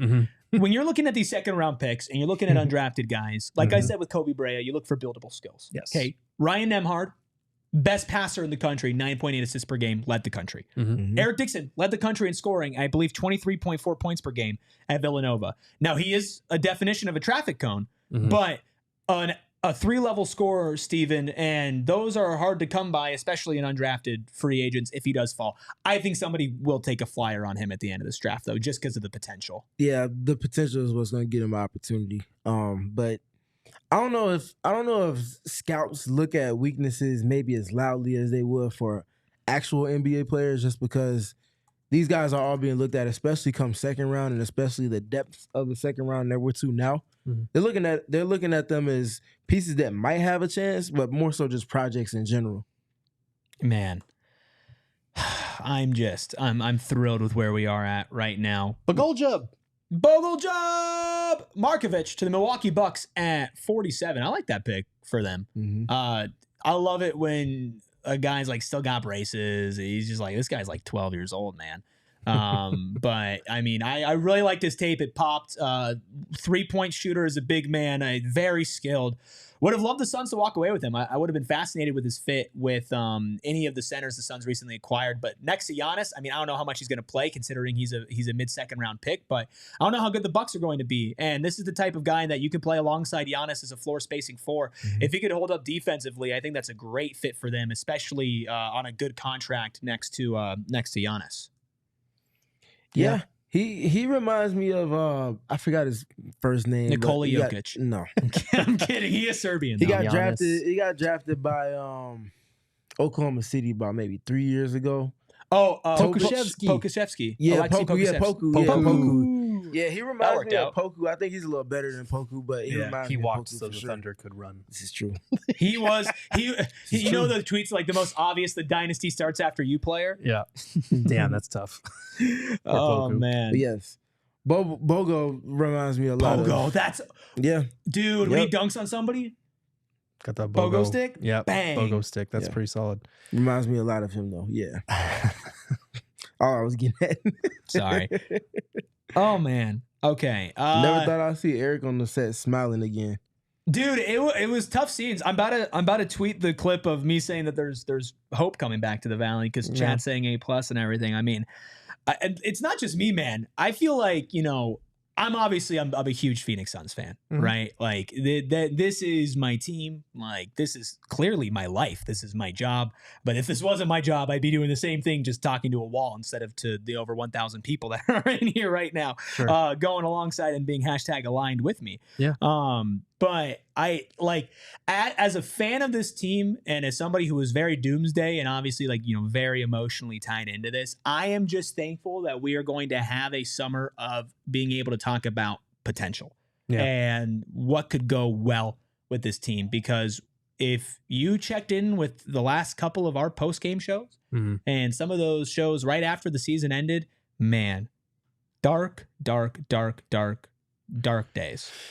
Indeed. And I think it started last night and it's carried through to today, which is what you like to see. I really love, I know some people disagree with me on this, but I really love the draft being split up into 2 days. And I think it's not a coincidence that we've seen a beefed up scouting department be able to kind of take a step back after night one, reassess the board and say, okay, these teams, it wouldn't make sense for them to keep their pick. Maybe we can take advantage of that situation and capitalize on it and get a guy that we like. And that's exactly what we've seen them do in back-to-back years. But now that we have a little bit of a lull here, I do want to kind of circle back to some Come On Malawatch stuff that we there's so much going on the first night of the draft that we can't possibly cover it all. But we did speak to Brian Gregory for a little bit after last night. We're going to speak to him again tonight and hopefully get his thoughts on Fleming and Brea. But I was able to ask Gregory about Malawatch falling that far, and he actually mentioned that he spoke with Coach John Shire. They didn't get him in for a pre-draft workout, but they did their research, and here's what he had to say about Malawatch falling to the Suns at 10. But to come away with a young talent like him, comes from a great program, well coached at Duke, very versatile. Last year we were, I think, 27th in rim protection. So he brings a great defensive presence for us. We were also, I think, last in the league in our effectiveness around the rim and our ability to score at the rim. And he's definitely proven himself in 1 year of college of being able to do that. We constantly want to keep getting longer, more athletic, be able to play faster, defend better. And he definitely checks all those boxes. Plus, I talked to Coach Shire yesterday, had a long talk with him, just as some follow-up intel. And, everything was off the chart. His work ethic, his ability to be coach, his desire to become, the very best fits in exactly what we're looking to build here in Phoenix. I think the number one thing that I've been taking away from my Malawach post, draft deep dive and everything is I don't think I've heard a single person say a negative thing about him. Nope. No, and not just on the court, but also as far as work ethic goes. And if you're going to gamble, which let's say this, I thought Malawach was a top 5 to top 7 pick. Whoever picked him would still be gambling on somebody who did not average double-digit points, who did not average double-digit rebounds, and was not somebody who is the most complete prospect coming out of college. To take a risk on this kid, but to believe in his work ethic so much and to see the type of work that he puts in, to me, it makes me feel so comfortable going with him, not just for the upside, but also that type of work ethic, Steven, it rubs off on the players around you, right? And that's something that this culture has desperately been needing over the last couple of years, basically since Chris Paul left, to be honest, is a teammate like that. That's culture in the literal sense. Some people might not be having the best day, but you come in the gym and this kid's here going as fast as he possibly can, as hard as he possibly can at perfecting his craft in ways that might not be strengths for his game right now. If you see Devin Booker doing it on the other court and he's handling his business in the same way, how can you come in the gym and cut corners in any capacity? And if that's something that emanates from the top, starting with Jordan Ott and everything that we've heard from him behind the scenes, I mentioned and lamented the fact that film room guys are built different. Very, very different. The way they think, the energy about them, the confidence that they speak in the guys, the confidence they get from the things that they're showing players. If that becomes something that's comprehensive and aligns with the culture to where it's not even spoken on, it's just it's an accountability. Man, I want my best rep. I better get up 10 more threes because everybody else, Devin Booker just took 100 more shots after practice. That stuff really is a mindset. Yeah. And there's been a certain level of thirst and a hunger to get better in their recent draft picks. You talk about Ryan Dunn, and they played that clip of his first call with the execs when he got drafted, and he was telling them, I'm going to live in the gym, and you could just hear the grateful tone in his voice. And then you talk about Oso, who, like you said, is a guy who lives on film, who's watched all of these passing bigs film at Marquette with Shaka Smart. And then you talk about this now, Malawach, this kid that has a hunger, this work ethic that Gregory was talking about that interviewed so well. Like those things do matter. And it's not just us here ranting and raving about, the team that we cover. Cause I think Kelly Iko of The Athletic tweeted this out after the Suns drafted Malawach about the emerging culture. The Malawach interview was moving between him and Dylan Brooks. There's a real chance that the culture in Phoenix is already shifting. Obviously, Iko covers the Rockets, so he knows Brooks very well. That was one thing I was told by a Suns source, is that he's kind of a leader and an alpha, which is something that the Suns could use more of. Like, obviously, Brooks has the villain swagger to him or whatever, but we heard from a former teammate of his that like he's one of the best teammates that he's ever had, because he just competes. He goes to war for his teammates. And now you're bringing in a guy like Malawach who has that perspective that I think matters at the NBA. He's very humble. That was something that Brian Gregory mentioned, the humility and the work ethic. Those are two very positive traits for a top 10 pick, because you see a lot of kids come into the league and maybe get ahead of themselves because it's life-changing opportunity. It's life-changing money. And if you don't have the right infrastructure around you, that can be a problem. But this kid has that perspective of coming from a conflict-torn country, growing up somewhere else, coming to the United States and getting his opportunity to ball out and realize his dream. Like that matters. You can't break the broken is something from his feature on Whistle Sports that it just keeps ringing in my head. I mean, this guy, okay, this guy is a top 10 pick. 7'2" with a 7'5" to 7'7" wingspan, a 9'6" to 9'8" standing reach, depending on where you read it. Has all the measurables in the world. Went to Duke, like is such a high-end draft prospect that people are shocked that he fell to 10, which is still an extremely high pick, right? Is most likely walking into Phoenix as the backup center. Yeah. Right? Or at least the second big man if he's starting somehow at power forward. Right. But I have zero doubts that he's going to work harder than almost anybody else. And I don't say that to put anybody else down. I think the Suns are full of extremely hard workers, many of the people that you mentioned already, Gerald. I think that seeing a top 10 pick who comes from the background that he comes from, who's so grateful to be there and who is willing to outwork any and everybody in front of him, is going to light a fire under some of these dudes' asses that might have gone out after last season. Right. And I think Devin Booker, I know people are going to get on the leadership factor of him. I know people are going to look at this giant contract that we're all just waiting for him to sign that we know he's going to. And they might be like, oh, can he be that leader? Can he be that alpha? Can he be that number one guy?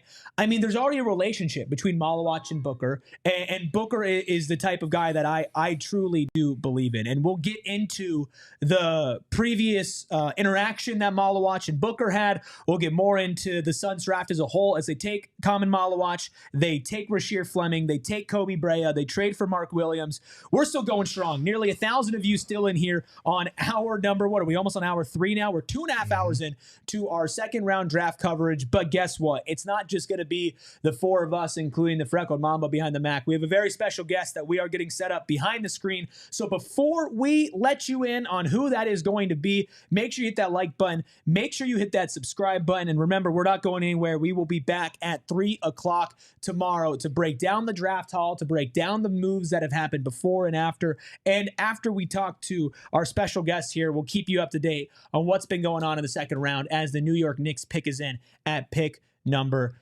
50. But without any further ado, let's welcome on a very special guest, a man that you all know and love, former host of this show, still host of Outside Shots, host of McHale Madness, basketball extraordinaire. It is the free throw merchant himself, Saul Bookman. How you doing, Saul? I figured since everybody was wearing jacked up hats the last 2 days, I should just jack up my hat too. There we go. I like it. Right. Does that make you upset that the guys don't get to wear the hats that they actually get drafted to? It's the dumbest thing I every year we all complain about the same thing and it just never changes. I do not understand. Adam Silver has done a lot of things that are good with the NBA. This is just so egregiously bad. It almost wipes away all the good that he's done. Yeah, we kind of tweeted Mark Stein about it, and he was like, well, it's probably not going to change unless they swap free agency in the draft because like the deal couldn't be official until after free.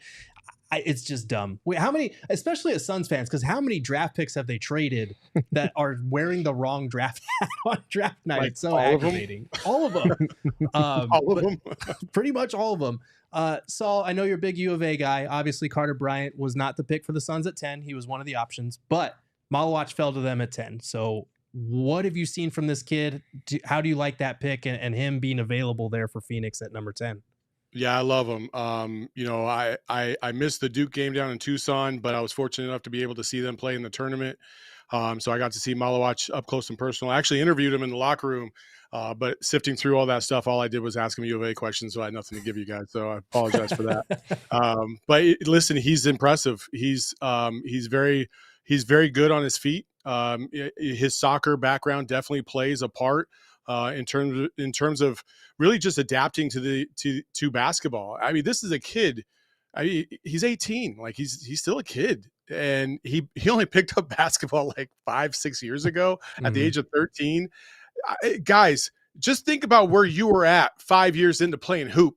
Like you weren't NBA ready. I know that. And this kid is NBA ready already. And you saw him play against the Team USA in the exhibition last year, held his own, did very solid work against Anthony Davis. Again, he was 17 at that time. Just unbelievable upside from Malawach. And, obviously he's somebody that I think the Suns fans are going to just absolutely love and invest in right off the bat. There's nothing to hate about this kid outside of the fact that he went to Duke. That's the only thing that's really the smudge on the resume of Malawach.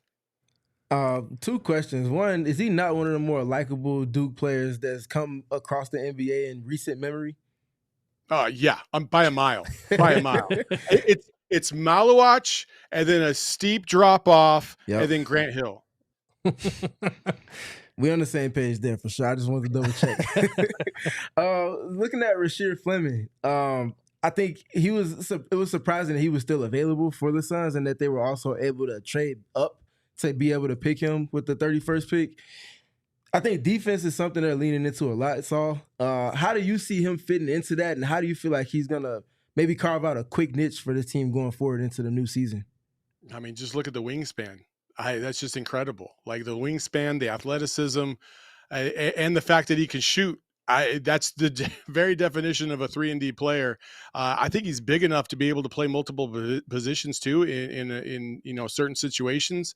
I just really like what he brings to the table athletically. Listen, the Suns added the two bigs yesterday, and I know it's like 50-50 in terms of whether people liked it or not, but it doesn't matter. The Suns liked it. I actually liked it because what did we complain about all last year? There's no rim protection whatsoever.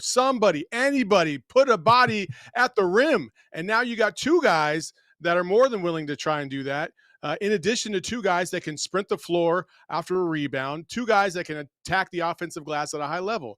Then you move over to Fleming, and it's more of the same. Like a guy that can shoot, from the outside at a high clip, and he's got the athleticism to just out-rebound people, play defense at a high level. I mean, if the Suns were looking for youth and athleticism and length, they knocked it absolutely out of the park in the first 3 picks. Saul, I think that this offseason's been a roller coaster ride, to say the least. Obviously, you've been covering it over on Outside Shots with Eddie Johnson, which, of course, is still going on here at PHNX Sports. If you are missing Saul, you can check him out on that. You can check him out on Mikhail Madness as well, covering college basketball. Are you shocked that Koby Brea went at 41 for the Suns? How are you feeling about the sharpshooter from Kentucky going there? Yeah, I mean, yes and no. I always say if you're gonna be an NBA draft pick, you have to have one discernible skill that is elite if you want to make it in the league. Otherwise, you're going to be shipped off to the G League, two-way player, and you're going to be fighting for your life, right? Koby Brea can shoot the rock. I mean, last year against Arizona in the tournament, watched him play. It was the first time I ever actually got a chance to watch him play. I mean, about halfway through the first half, Arizona was like, okay, we got to switch up our defense on this dude, because he was shooting from the hash mark and just draining them. And so that's the kind of player that Koby Brea is. Now, he has other things he has to work on for sure.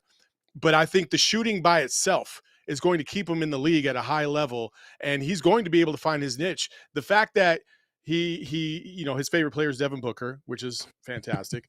And the fact that, he went to Kentucky and he got to play in the SEC. He got to, learn what that night in, night out grind of high level competition can kind of resemble before you get to the NBA. If he had gone from Dayton to the Suns, I'd definitely be a little hesitant right now, because I'm like, yeah, he could shoot the lights out, but he's playing against, poor sisters of the West, man. Like, what are we doing here? But the fact that he is, playing at Kentucky, playing against the Auburns, the Tennessees, the Alabamas, he played in elite college venues at a high clip against the most athletic guys in the country. I think he's going to be more than ready to take on this challenge. Are there any guys, not to put you on the spot here because the draft is obviously still developing, but are there any guys that you're looking at like, okay, they're still available? If they blast these last few picks, maybe a two-way might make sense. Honestly, and this isn't the homer in me, but I will say if they got to the end of the draft, I was actually talking about this on the PHNX Wildcats pod today about Caleb Love. Mm-hmm. And Caleb Love has been such a volatile player in terms of his ups and his downs. But the one thing about Caleb Love, man, you can't help but root for the kid. Yeah. And he is not afraid of the moment. He's not afraid of the big shot. He's not afraid to put it out there all on the line and hope for the best. And yeah, it didn't always work out, but I think he's the type of player, especially in the second half of this season. What I saw from Caleb Love was his ability to be a playmaker in addition to just trying to be a scorer. And his facilitation, I thought, created the path to where he could find himself on an NBA roster, whether it be a two-way deal or even flat out on a roster. That's the biggest difference between him and somebody like, let's just say, the other Arizona guards of the past, like Alonzo Trier and Raleigh Alkins, right? Mm-hmm. They didn't have that other – they were tweeners. They were in-betweeners, right? They were either between a 1 and a 2 or a 2 and a 3. And if you're in that space, you better be able to do both. Otherwise, you're not going to find yourself in the league. And last time I checked, neither one of those guys is in the league. So Caleb Love being able to flash his playmaking ability, I think set himself up to potentially get drafted here. And if the Suns took a flyer on him, I would definitely not hate it. So I'm very excited for Summer League after everything that the Suns have done between the draft night Good for 1 you, and draft Steven. night I'm 2. glad tonight. you're happy for Summer League. I wish I could be there. I'm glad you took my spot. Took is crazy. That's a significant choice of words there from you, my man. I'm gonna leave that one alone. But what are you kind of looking forward to most, seeing as we assume Jordan Knott is likely going to be coaching there, him kind of setting the tone with the players that he has that they got through the draft to come for everything with them with the Suns? I mean, the nuances on the difference of how he's going to run his system.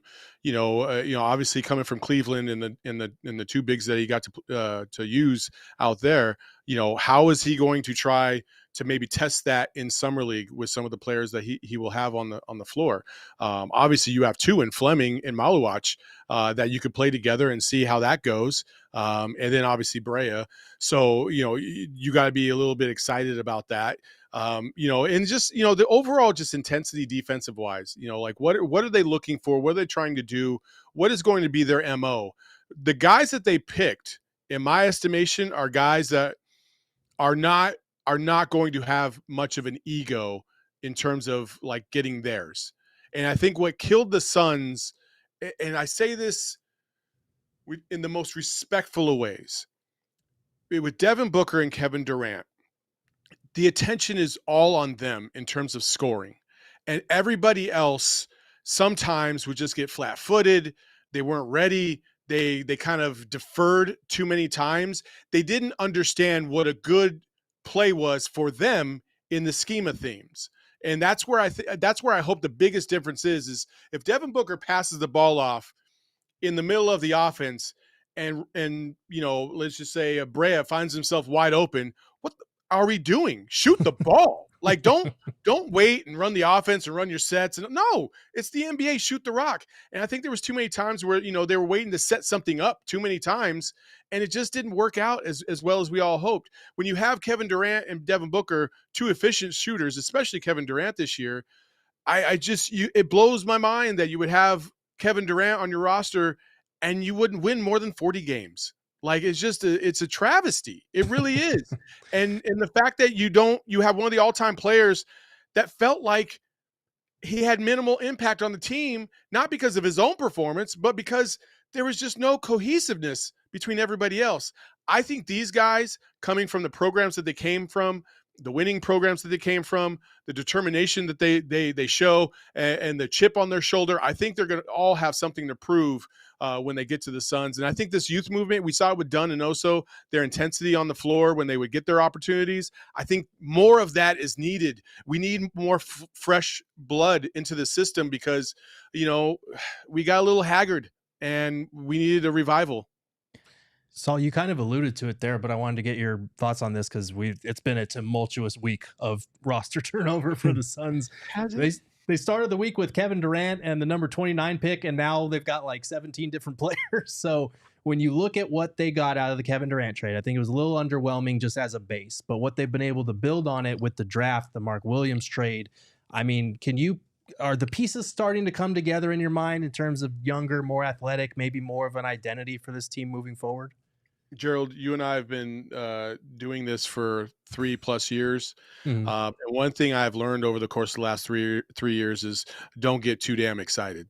If there's any lesson that I've learned is to not get too excited. But when you're talking about these specific pieces, I do have more optimism now than I did last week, for sure. And I know even when the Kevin Durant trade went down and everybody was just like, oh my God, I can't believe we didn't get more first round picks or we didn't get this player or that player. At the time I sat there and I thought, but what's going to come of those picks? Mm-hmm. Like what other moves are going to be made? Because I just feel like they got something that they're planning. And I know everybody thinks that we have organizational malfeasance going on right now, but clearly they had a plan. And when they sat down and they looked at the trade for what it was and they kind of mapped out where they'd like to go and then the things fell to them where they unexpectedly did, like Malawach. I think you started to see these pieces come together, and I like what they're doing. I really do. They got young. They got young. That was important. They had an average age of, what was it, 28.4 or 27.4 last year, which is the second oldest in the NBA, right behind the 76ers. They had to get younger. They were too damn old. And as I say that, Chris Paul's probably going to come through the door tomorrow. But like, they needed this infusion of youth. They absolutely did. And if you watch OKC, and when you look at OKC, and you guys tell me if I'm wrong, when I look at OKC, I don't think one of the all-time great champions of all time.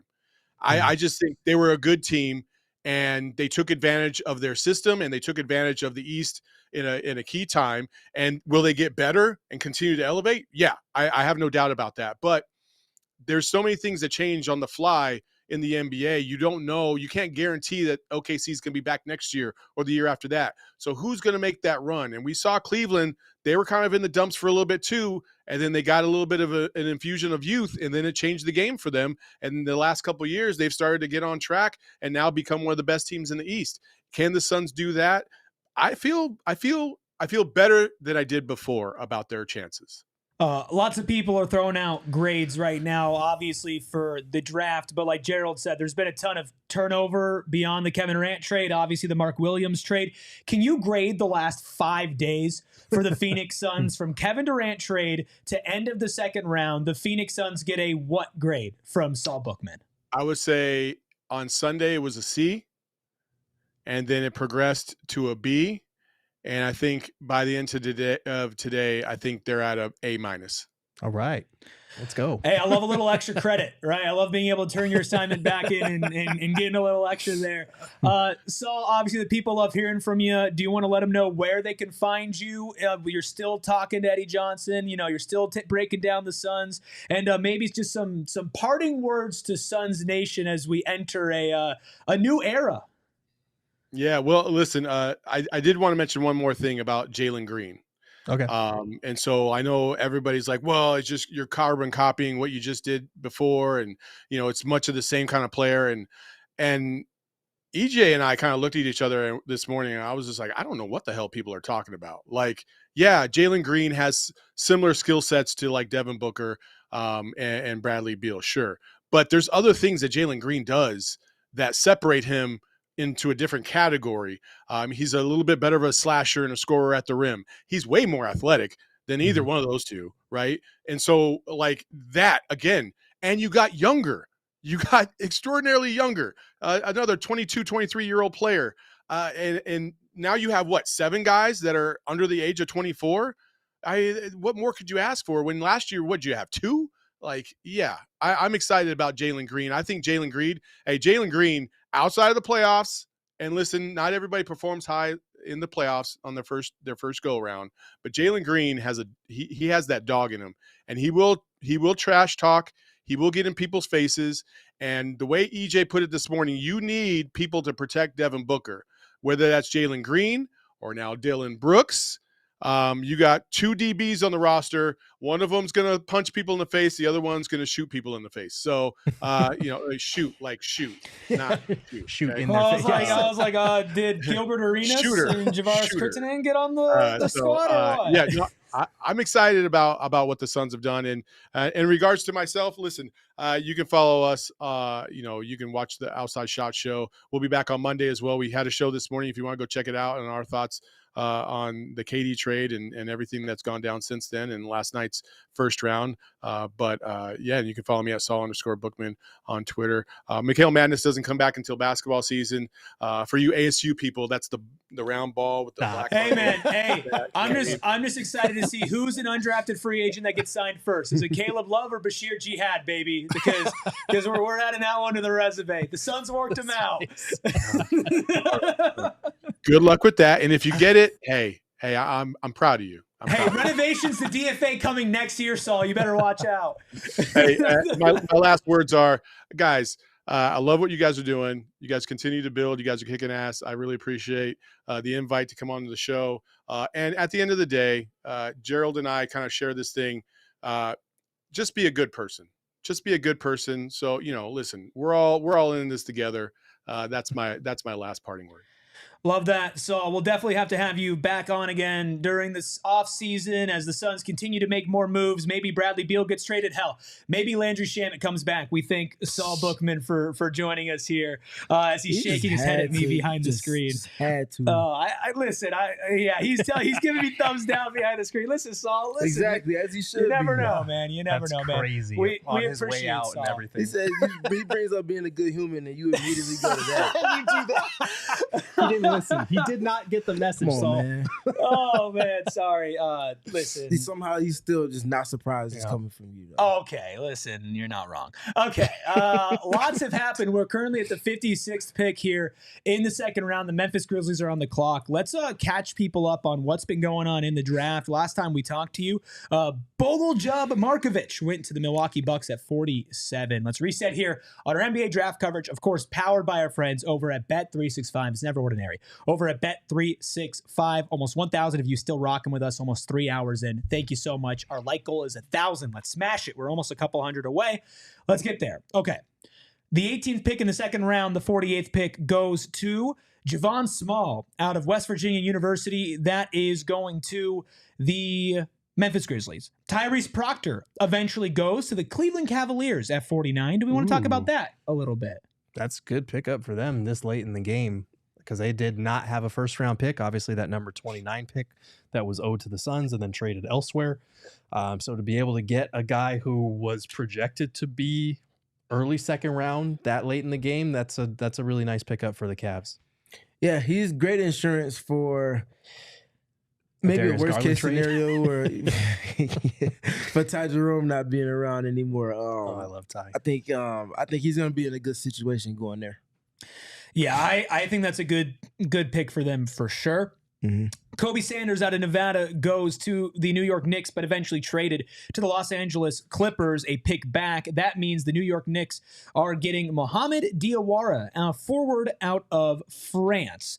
There was also news. I think there was somebody the Knicks drafted that was 32 years old. Was it this guy? Somebody said the Knicks drafted a 32-year-old. So I'm going to have to look in a little bit more on that. I don't think this guy's a 32-year-old. That might be a trade. Inverse, a typo. Yeah. A 23-year-old. No, I'm pretty sure somebody said the Knicks drafted a 32-year-old. I have to look into that. At the 52nd pick, which was originally the Phoenix Suns coming into today, but then was traded to Golden State in exchange for the 41st pick, Alex Tui out of Australia going to Golden so the Suns State. Technically did draft Tui. The Suns did draft Tui, and then John Tonje out of Wisconsin is going to the Washington Wizards from the Los Angeles Clippers. Sorry, the Utah Jazz he's going to. My brain is fried. At 54, the 24th pick in the second round, Talon Peter. I'm not really familiar with his game. And then at 55, Lachlan Ulbrich out of Australia, a forward, is taken by the Los Angeles Lakers but traded to the Chicago Bulls. So I think the clarification on the Knicks thing, just to cut you off real quick, was that with the trade, they get the draft rights to Luka Mitrovic, who is 32 years old. Awesome. Draft rights to a 32-year-old. What can go wrong there? I don't know if the pick was used on him. Okay. 4 picks left, including Memphis, who has 30 seconds left on the clock. Let's go ahead and just take a look at the big board. I'm not sure exactly if it's fully updated here, but I think there are some names that we'll be looking at here in a second. We have Memphis coming up. Then we have Orlando in a trade from Boston from earlier today at 57. The Cavaliers at 58. And then the Houston Rockets at 59, but that's from OKC via Atlanta. So, Jesus Christ. Yeah, I mean, that 59th pick has been passed around a lot. How are we feeling, boys, now that things have settled in? Before we take a look at the big board, we've had some time to chew on the return in the draft, Mark Williams, where the Suns roster is. Are we feeling as good as we were feeling like 45 minutes ago?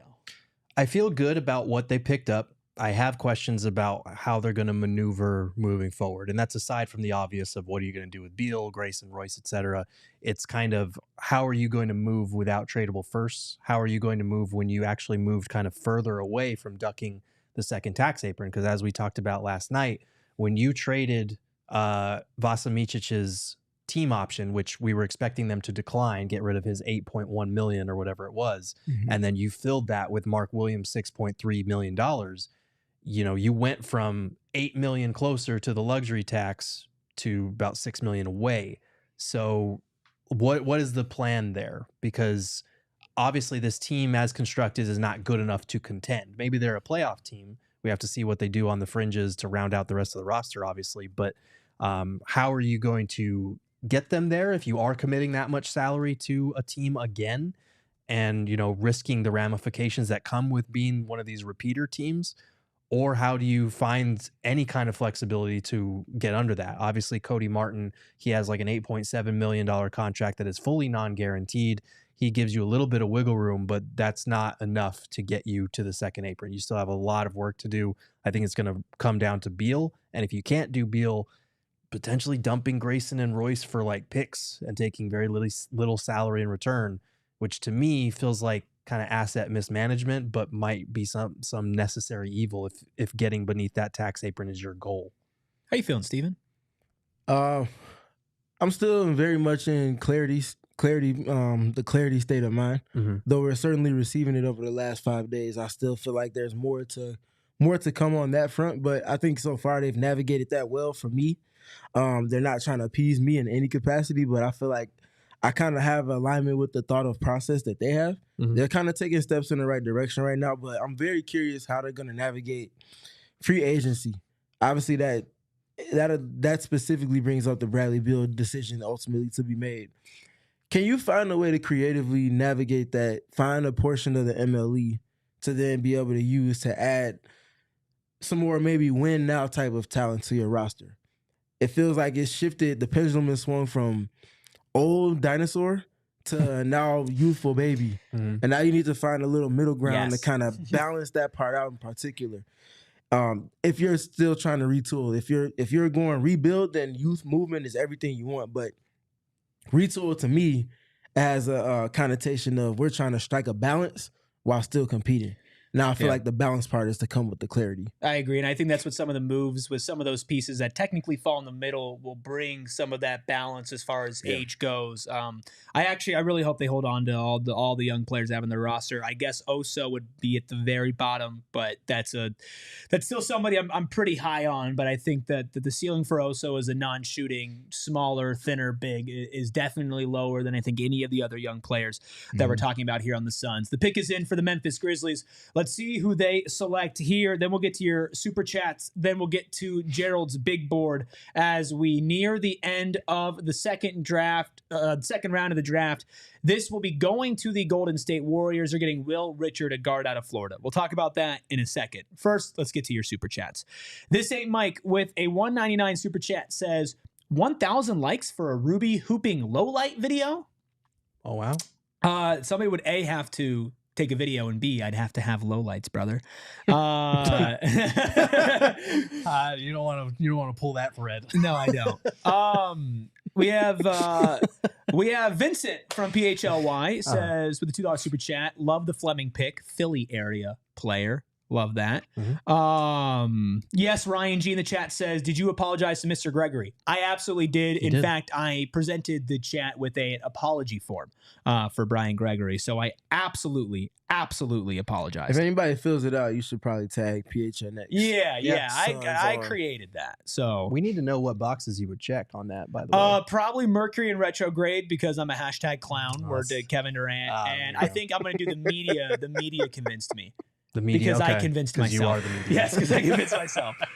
Leo with a $4.99 super chat says, I've never been this excited for Summer League. Also, F those damn Lakers. Amen and amen. I would say I was more excited about the DeAndre Ayton Summer League. I literally remember where I was when that ball was thrown in the air and he grabbed the tip. Yeah. I mean, I was super excited. Yeah. That's going to do it for the PHNX Suns second round draft day coverage. Gerald made a sex joke, guys. You threw Hit one that out like there, button. man. That's crazy. Yeah, when I said that, I was like, oh, thank God I'm not co-hosting with myself because nobody would point that out. That man And then, said Gerald made it, and he's the one that said it. I'm going on too little sleep with too much time on this camera. this man is a father. Mm-hmm. Okay. And still Anyway. writing you articles, so Yeah, become he a is. diehard member today. Oh man, that was bad. Chat's going crazy now. Thank God this is like hour 8 in the past 2 days. All right, David Booth with a $4.99 super chat. Thank you, David. Says with Ryan and our draft, we have cheap rotation players. Do we eat the Beal contract, get our power forward with a Grayson Allen trade, or mid-level exception? So the mid-level, I don't think is happening without a Beal trade. Yep. You'd have to dump Grayson and Royce, I have to do the math to see how much you have to shed to get under that level without taking any salary back. And it's not just that. Like, I think a team would be interested, but the team also has to be able to absorb Grayson's 16 point whatever million, Royce's like 10 million. Not a lot of teams have that kind of cap space to do that. So that's something to bear in mind. So I don't know. I think based on what I have heard, I think there's like a 5% chance that Bradley Beal is still on this roster. How they get that done when both their avenues seem pretty hard to cross, I wish I could tell you. I hope they get that guy off the team. We got Jackie Daytona with a $4.99 super chat with no text, but follows up with another $4.99 super chat. Says, I know it's early. What's your guys' projected starting five? Way too early. I don't even know who's going to be on this damn team. Way too early. I'm going to give it a shot. I'm going to go Devin Booker, Jalen Green. Devin Booker? Dylan Brooks. Stop it. I was like, wait, did I say like Bradley Booker again? Bradley Booker, Gerald Green. Devin Green. Beal. So we got Devin Booker. We got Jalen Green. We got Dylan Brooks.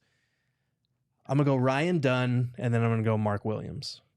That's my five right now. I think that's a solid five. I would be surprised to see what the plan is with Malawach if they do see an improved jump shot. If they try to put him at the 4, I think that's more of like an end of season thing or a spot starter thing. The Dunn-Brooks starting combination, Steven, is kind of fascinating. Brooks and Dunn. Great defenders, but no true power forward size there, even though Brooks can slide down and guard the 4.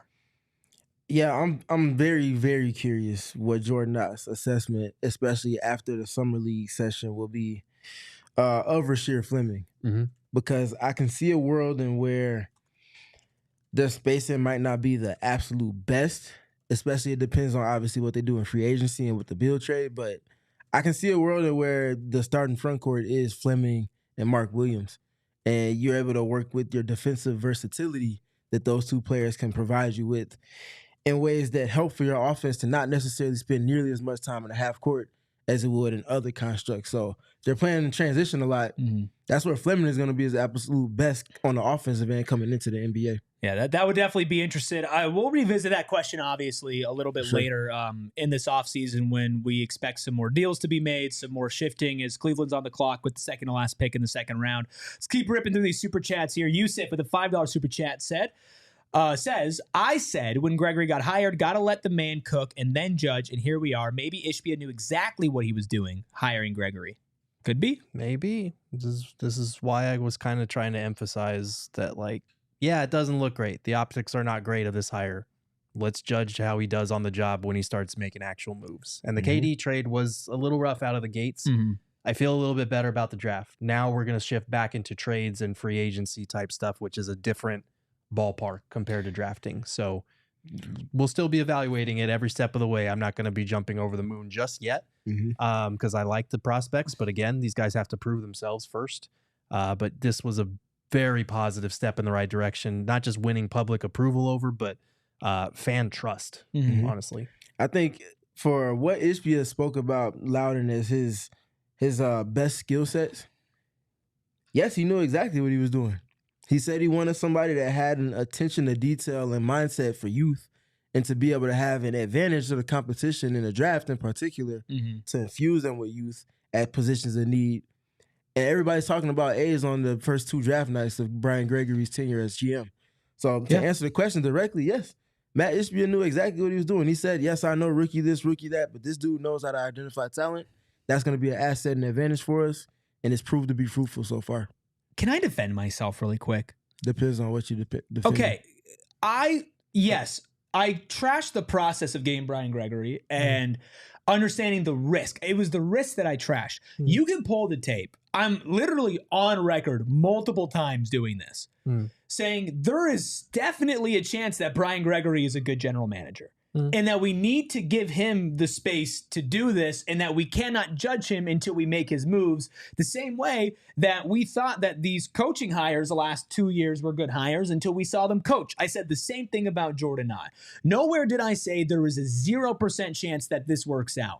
Did I feel good about it? Absolutely not. I would find it hard to look at any fan right now and ask them if they felt good about Brian Gregory getting hired, right? But I will say, and you can find it, this is not me talking out of my ass, okay? I did say that he could be good and that I'm going to judge him based off of the moves that he makes. So I'll do the Brian Gregory apology form, but trust me, there were a lot of you that are alongside with me, and I think it was completely fair to call into question hiring somebody with no general manager experience who literally said in his press conference, I'm here because of my relationship to Matt Ishbia. That being said, looking at the coaching hire, I feel good about Jordan Ott. Looking at the return for Kevin Durant a couple days later as the draft picks have played out, I feel good about the Kevin Durant trade, and I think this draft has been his crowning achievement. I joked and said it's a legacy draft for Brian Gregory. It's a legacy free agency and Bradley Beal trade for Brian Gregory now. So listen, right now, I'm really high on it. The end of the day is a lot of these moves could end up not panning out in 2 to 3 years. So we can look back on this and say Brian Gregory fumbled and traded all of your future draft assets. So I just want to put that out there for those who are maybe just joining and thinking that I said that there's zero chance Brian Gregory could be a good GM. So I want to give him credit for that. Hindsight is always 20/20, especially when it comes to draft picks and draft selections, because a couple years from now, like even looking back, like Mikal Bridges at number 10, that's a good pick. Getting a player that good at number 10. Shea went a pick later. So a lot of people point at the Mikal Bridges as like a misfire, even though Mikal Bridges is a good pick. So it's not just about who you come out of the draft with and how they develop and what they contribute to your team in their prime, but it's also about the guys that go after them or the guys that were in consideration or still on the board that didn't go where they as high as they should have gone based on how they perform. So all of this is going to come down to like years down the line when we look back on it. But as of right now, I feel good about the process that went behind it. Unfortunately, I could have said that about the Kevin Durant trade. I could have said that about the Bradley Beal trade, given that their options that summer were pretty limited in terms of how they could improve the team. In hindsight 2020, you just run it back with Chris Paul and DeAndre Ayton and hope that they can make it work. But at the same time, like they wanted to trade DeAndre Ayton.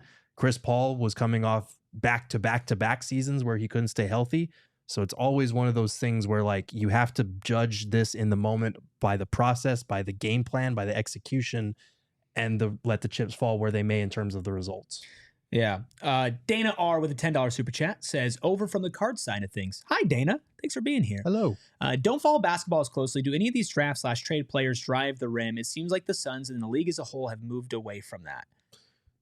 Yes.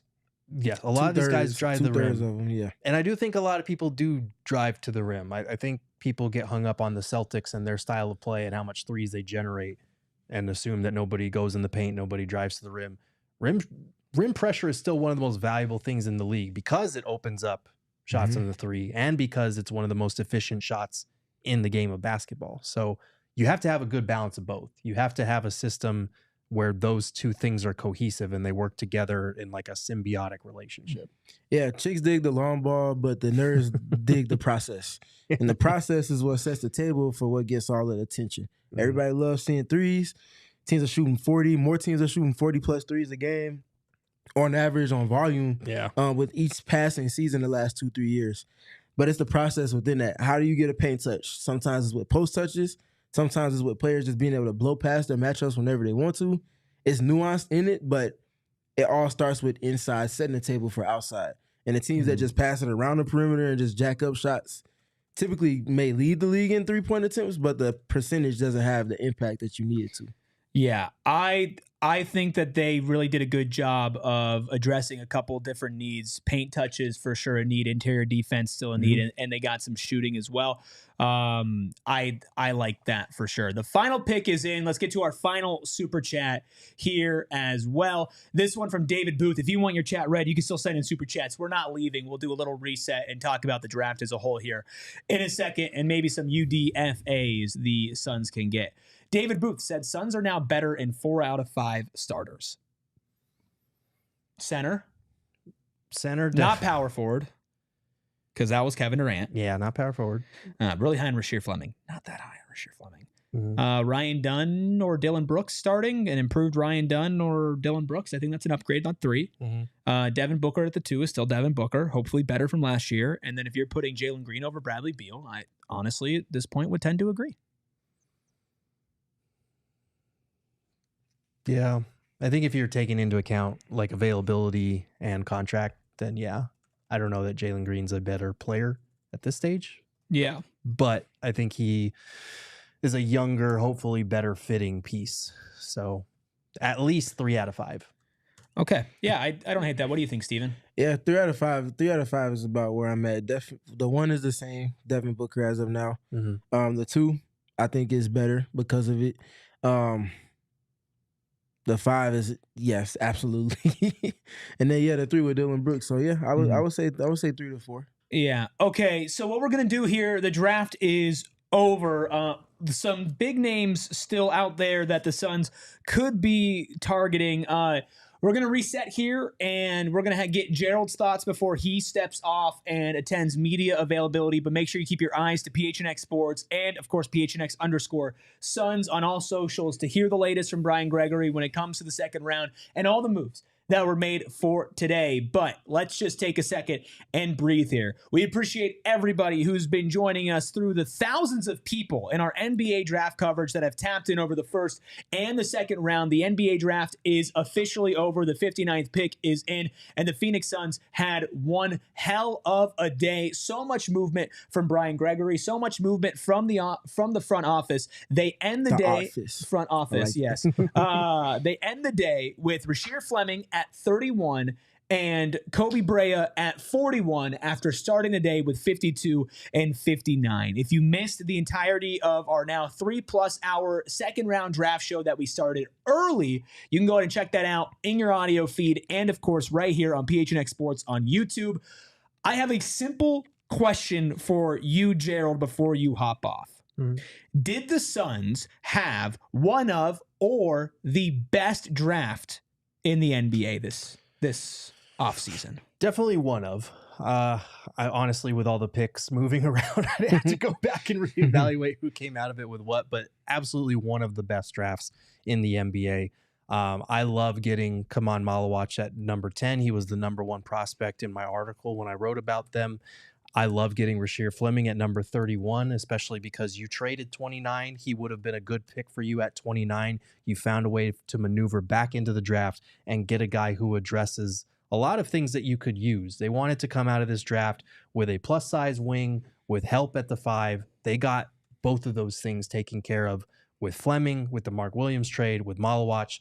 And then in the second round, aside from Fleming, you get Koby Brea, who is a guy that I will encourage all of you to go watch his highlights because they are insane. Some of the shots that he hits, the distance. He has a trademark NBA bankable skill. The question will be how he builds out off of that. The Suns wanted to come out of this draft with 2 to 3 players that could make their roster. They're getting at least 3, potentially 4, depending on how you feel about Brea. So I feel better about this. There's going to be a lot of questions to come in terms of the trade market for Beal, for Royce, for Grayson, for Nick Richards, and then how they're going to address their remaining needs in free agency on top of that, because they don't have a mid-level exception. They're still in the second tax apron. So there's a lot of questions to be answered in the coming days, but we're going to be here for all of it. And I will say this, as depressing as this situation was just a few weeks ago, waiting for a Kevin Durant trade to happen, there is some excitement about this team again. There is some youth. There is some athleticism. There is some defense. There is more of a cohesive vision as to how they want this team to play around Devin Booker. And I think that is exciting as a fan. You can buy into potential and youth for sure, even though you know that this team is not going to be, contending for championships next year. So I'm encouraged by that at the very least. All right. We appreciate you, Gerald. If you want to hear more of Gerald's thoughts and his in-the-moment reactions, check out our full live show in your audio feed and on YouTube. Of course, Gerald will be writing, so you can catch that at gophnx.com. You can become a diehard today for just $36, Steven. One hell of a steal. You can also jump in our diehard Discord to get a free shirt, free hat, plus so much more, all over at gophnx.com/join. Steven, what about you? One of or the best drafts in the NBA? Top 3, Spurs, Hornets, Suns, probably in that order. So Mavs not getting Cooper Flag. Obviously, yes. Okay, but putting that aside. Okay. Because you get the number 1 pick, you typically have the best draft. Yeah, collusion, Gerald screams collusion, from off camera. Yeah, Spurs, Hornets, Suns for me in that order. Okay. I love what the Spurs did, which pains me to say for sure. I like what Charlotte did too. I think they made good moves. Let's break it down pick by pick here in the second round. Trading up, the Suns started with 52 and 59. They trade 2 future second round picks for 36. They then trade 52 and 59 for 41. And then they trade 36 and 2 future first round picks for the first pick in the second round at 31 from the Minnesota Timberwolves. They take Rasheer Fleming. In a vacuum, how would you grade 31 for Rasheer Fleming? 31 for Rasheer Fleming is as an absolute grand slam. So 10 out of 10, A++++.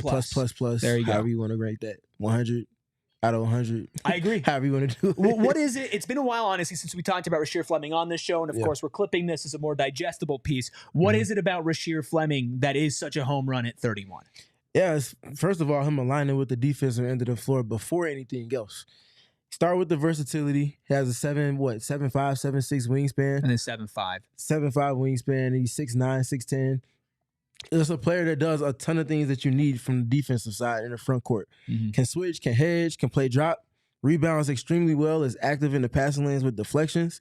You can cross-match with him and put him on 5s and allow for your 5s to play non-shooters and allow for that to kind of build out a defensive process for you. And then on the offensive end, he's a player that's operated as a number 1, number 2 option before. So he has a skill set and he has things that he can go to make things happen on offense, even if his shot is not falling. But to the shot point, 41% on wide open catch and shoot 3-point opportunities last season was really, really good. You imagine with Jalen Green and Devin Booker and potentially other pieces that the Suns might add, a lot of the shots that he's going to be taking are going to be wide open. If they're not, he can put the ball on the deck and attack closeouts as well. Yeah, I love how he fits with Malawach. I love how he fits with Mark Williams. I love how he fits with Ryan Dunn. I love how he fits with Devin Booker. I want to get to the super chat from Mike B that he sent in a little bit earlier. Thank you so much, Mike B, for your patience. Says, love the vibe and the new roster. Feel the Mark deal was already agreed on before number 10. LOL, all good though. No on trading done. I've always stood with Matt Ishbia. Love the vibe and the new roster, Steven, is something that I think I'm going to have as the biggest takeaway here. We're obviously going to like the individual players that the Suns drafted, but the feeling behind the fan base has completely shifted as opposed to 5 days ago when Kevin Durant was on the precipice of being traded and what the reaction was when he was traded. And then you get Malawach last night, Mark Williams last night, trade up for Rasheer Fleming, and eventually take Koby Brea. I tweeted last night, A++++ draft if the Suns end up with Rasheer Fleming. They did, but they didn't stop there, and I think that's a really important part. I am pretty high on the Koby Brea drafting at 41. An absolutely elite sniper, sharpshooter for the Suns, a buildable skill. Does he have some weaknesses and some deficiencies? Yes, but we're talking about one of, if not the best shooter in the draft, not named Con Knipple, going at 41 to the Suns. What is it about his game that you love so much? The high volume of movement shooting. That's such a unique skill. Some players have it in standstill. Some players can only do so effectively off of the dribble. But when you can do so off of movement, the way that bends a defense, and it gets a certain type of attention that's hard to recreate in any other context of play. And those guys, especially if they can have one other skill to maybe not even complement, but just add to their bag. If you get a movement shooter with the handle, or if you get a movement shooter that can also make connective secondary playmaking reads, which Koby Brea can, that's an offense in and of itself because of the attention that it has to get from a defense. And now imagine him coming off of a wide pin down with Malawach or Williams. They set a screen for him. He comes off. He gets into the shot. They have to step up and get attention, and now that leaves them wide open on the roll, and it's not a pick and roll literally, but it serves the same purpose as opening up secondary layers of your offense. Alien Aztec in the chat says, kind of like Cam 2.0. The shooting I love, but he's smaller than Cam. He's definitely not going to be playing power forward. He doesn't have the same handle that Cam did coming into the league either. But off the dribble shooting, he's in one of the top percentiles in college, one of the best shooters in college, and has been over a long time. 22-year-old senior out of Kentucky, but played at Dayton beforehand. Just a lot of really great stuff. We do have some news coming down here. We talk about two-way players.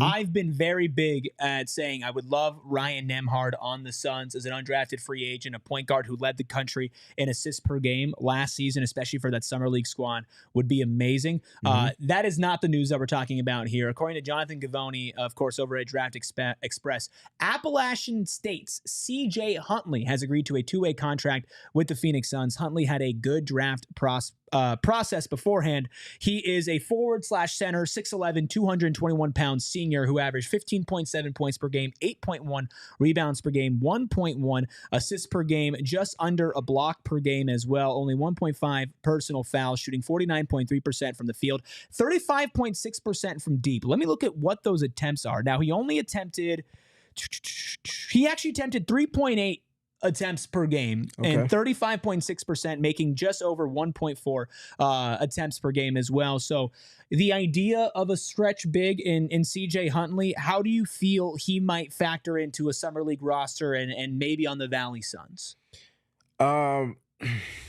Obviously, we were not watching his film before this because he was not somebody that we expected the Suns to target in the draft. What I would continue to say is that anybody that's being brought into the Suns, whether it be for Summer League or for the actual roster, it's going to be a specific trait or two that Jordan Knott has in mind that feels they can add to the context of play that he's trying to build a boat out of.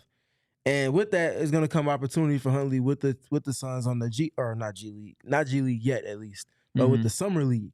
I think that's going to be a really big stepping stone opportunity for Jordan Knott to really kind of put his initial fingerprint and stamp on things. Yeah, I'm not going to just sit here and talk out of my ass about a guy that I haven't watched his film, but I will tell you this. We will look at his film, and we will give you a breakdown on that on an upcoming PHNX Suns show, but wanted to pass that news along. Steven, is there another undrafted free agent that you want the Suns to target? Is there anything that can sway your opinion on this draft and make it a little higher, or do you feel like with the 3 picks that they got, I mean, about as solid as they could get? Yeah, with the 3 picks that they made, that's as solid as it gets for me. I mean, I gave them an A. And the only way they would have got an A+ is if they found another way to get someone else sooner than or just get them on better value with the pick that they made. Yeah. Only name I'm thinking about is Bryce Williams. I just continue to bring him up as a piece that stood out to me that has some qualities I feel like translate to the NBA level and fits as far as a bigger wing that does a lot of different things. Yeah, I like that name, R.J. Lewis out of St. John's, as a do-it-all type of wing. That Nembhard, of course. And Nembhard. I think Nembhard's priority number 1. Yes. I know that he's very small, but at minimum to have a guy who is actually looking to pass the ball in Summer League, that's a difference maker. It would be a godsend. It's such a difference maker, yeah. And especially for a guy like Malawach as well, who cannot create on his own. Because here's something that I'm a little bit worried about when it comes to Summer League specifically, is Malawach and Koby Brea and Rasheer Fleming. What do all 3 of them have in common as far as deficiencies? They can't really create their own shots. Exactly. And what I don't want is people freaking the hell out. The 3 guys who we know their deficiencies are making their own shots and are being drafted to play on a team with Devin Booker, going to Summer League and not being able to thrive, right? And so I want somebody there, whether it is a Ryan Nembhard or whoever it is, a point guard to actually look to facilitate. I don't know if Gillespie's going to play Summer League. I'd be a little surprised. Yeah, I would be surprised by him, and he might not even have contract clarity before then either. So I think it's definitely going to be a little bit interesting to see what they do with that point guard spot at Summer League. Back to the draft, though. When you factor in Mark Williams, could you have imagined a better scenario for the Suns leaving here on Thursday night than walking away with Malawach at 10, trading a 29th pick and a future first-round pick that's the worst of 3 teams in 2029, an expiring contract in Vasa Micic for Mark Williams, who sure has concerns, but is still Mark Williams, drafting Rasheer Fleming in the 2nd round, and Koby Brea at 41. Now, you did give up all of your 2nd-round draft capital to do that. Is this what you would consider possibly best-case scenario? Yeah, because respectfully, when you can upgrade in talent at positions of need the ways in which they did, it's F the picks. That's what you need. You need to be making a significant step in the right direction and providing some roster clarity to your new head coach who needs specific styles of players that your rosters in the last 2 seasons simply did not have in any capacity. Listen, we've had a whole production here at PHNX Sports for the last couple of days, and there's been a Suns fan behind it all. It's Ayrton, the freckled Mamba. I want to get your thoughts Ayrton, obviously I'm not going to ask you during the draft because you're doing about 1,000,000,001 different things. But now that the dust has settled a little bit, how are you feeling as a Suns fan right now? Well, first off, I appreciate you waiting until this because I definitely would not have been able to give you guys a good answer. But I mean, honestly, you guys have said it all. This draft has been super impressive, not only on a just like moving on basis, but also on the seeing what Brian Gregory can really do. You guys touched on it a few times too, that there's a big difference between the draft and free agency and making trades.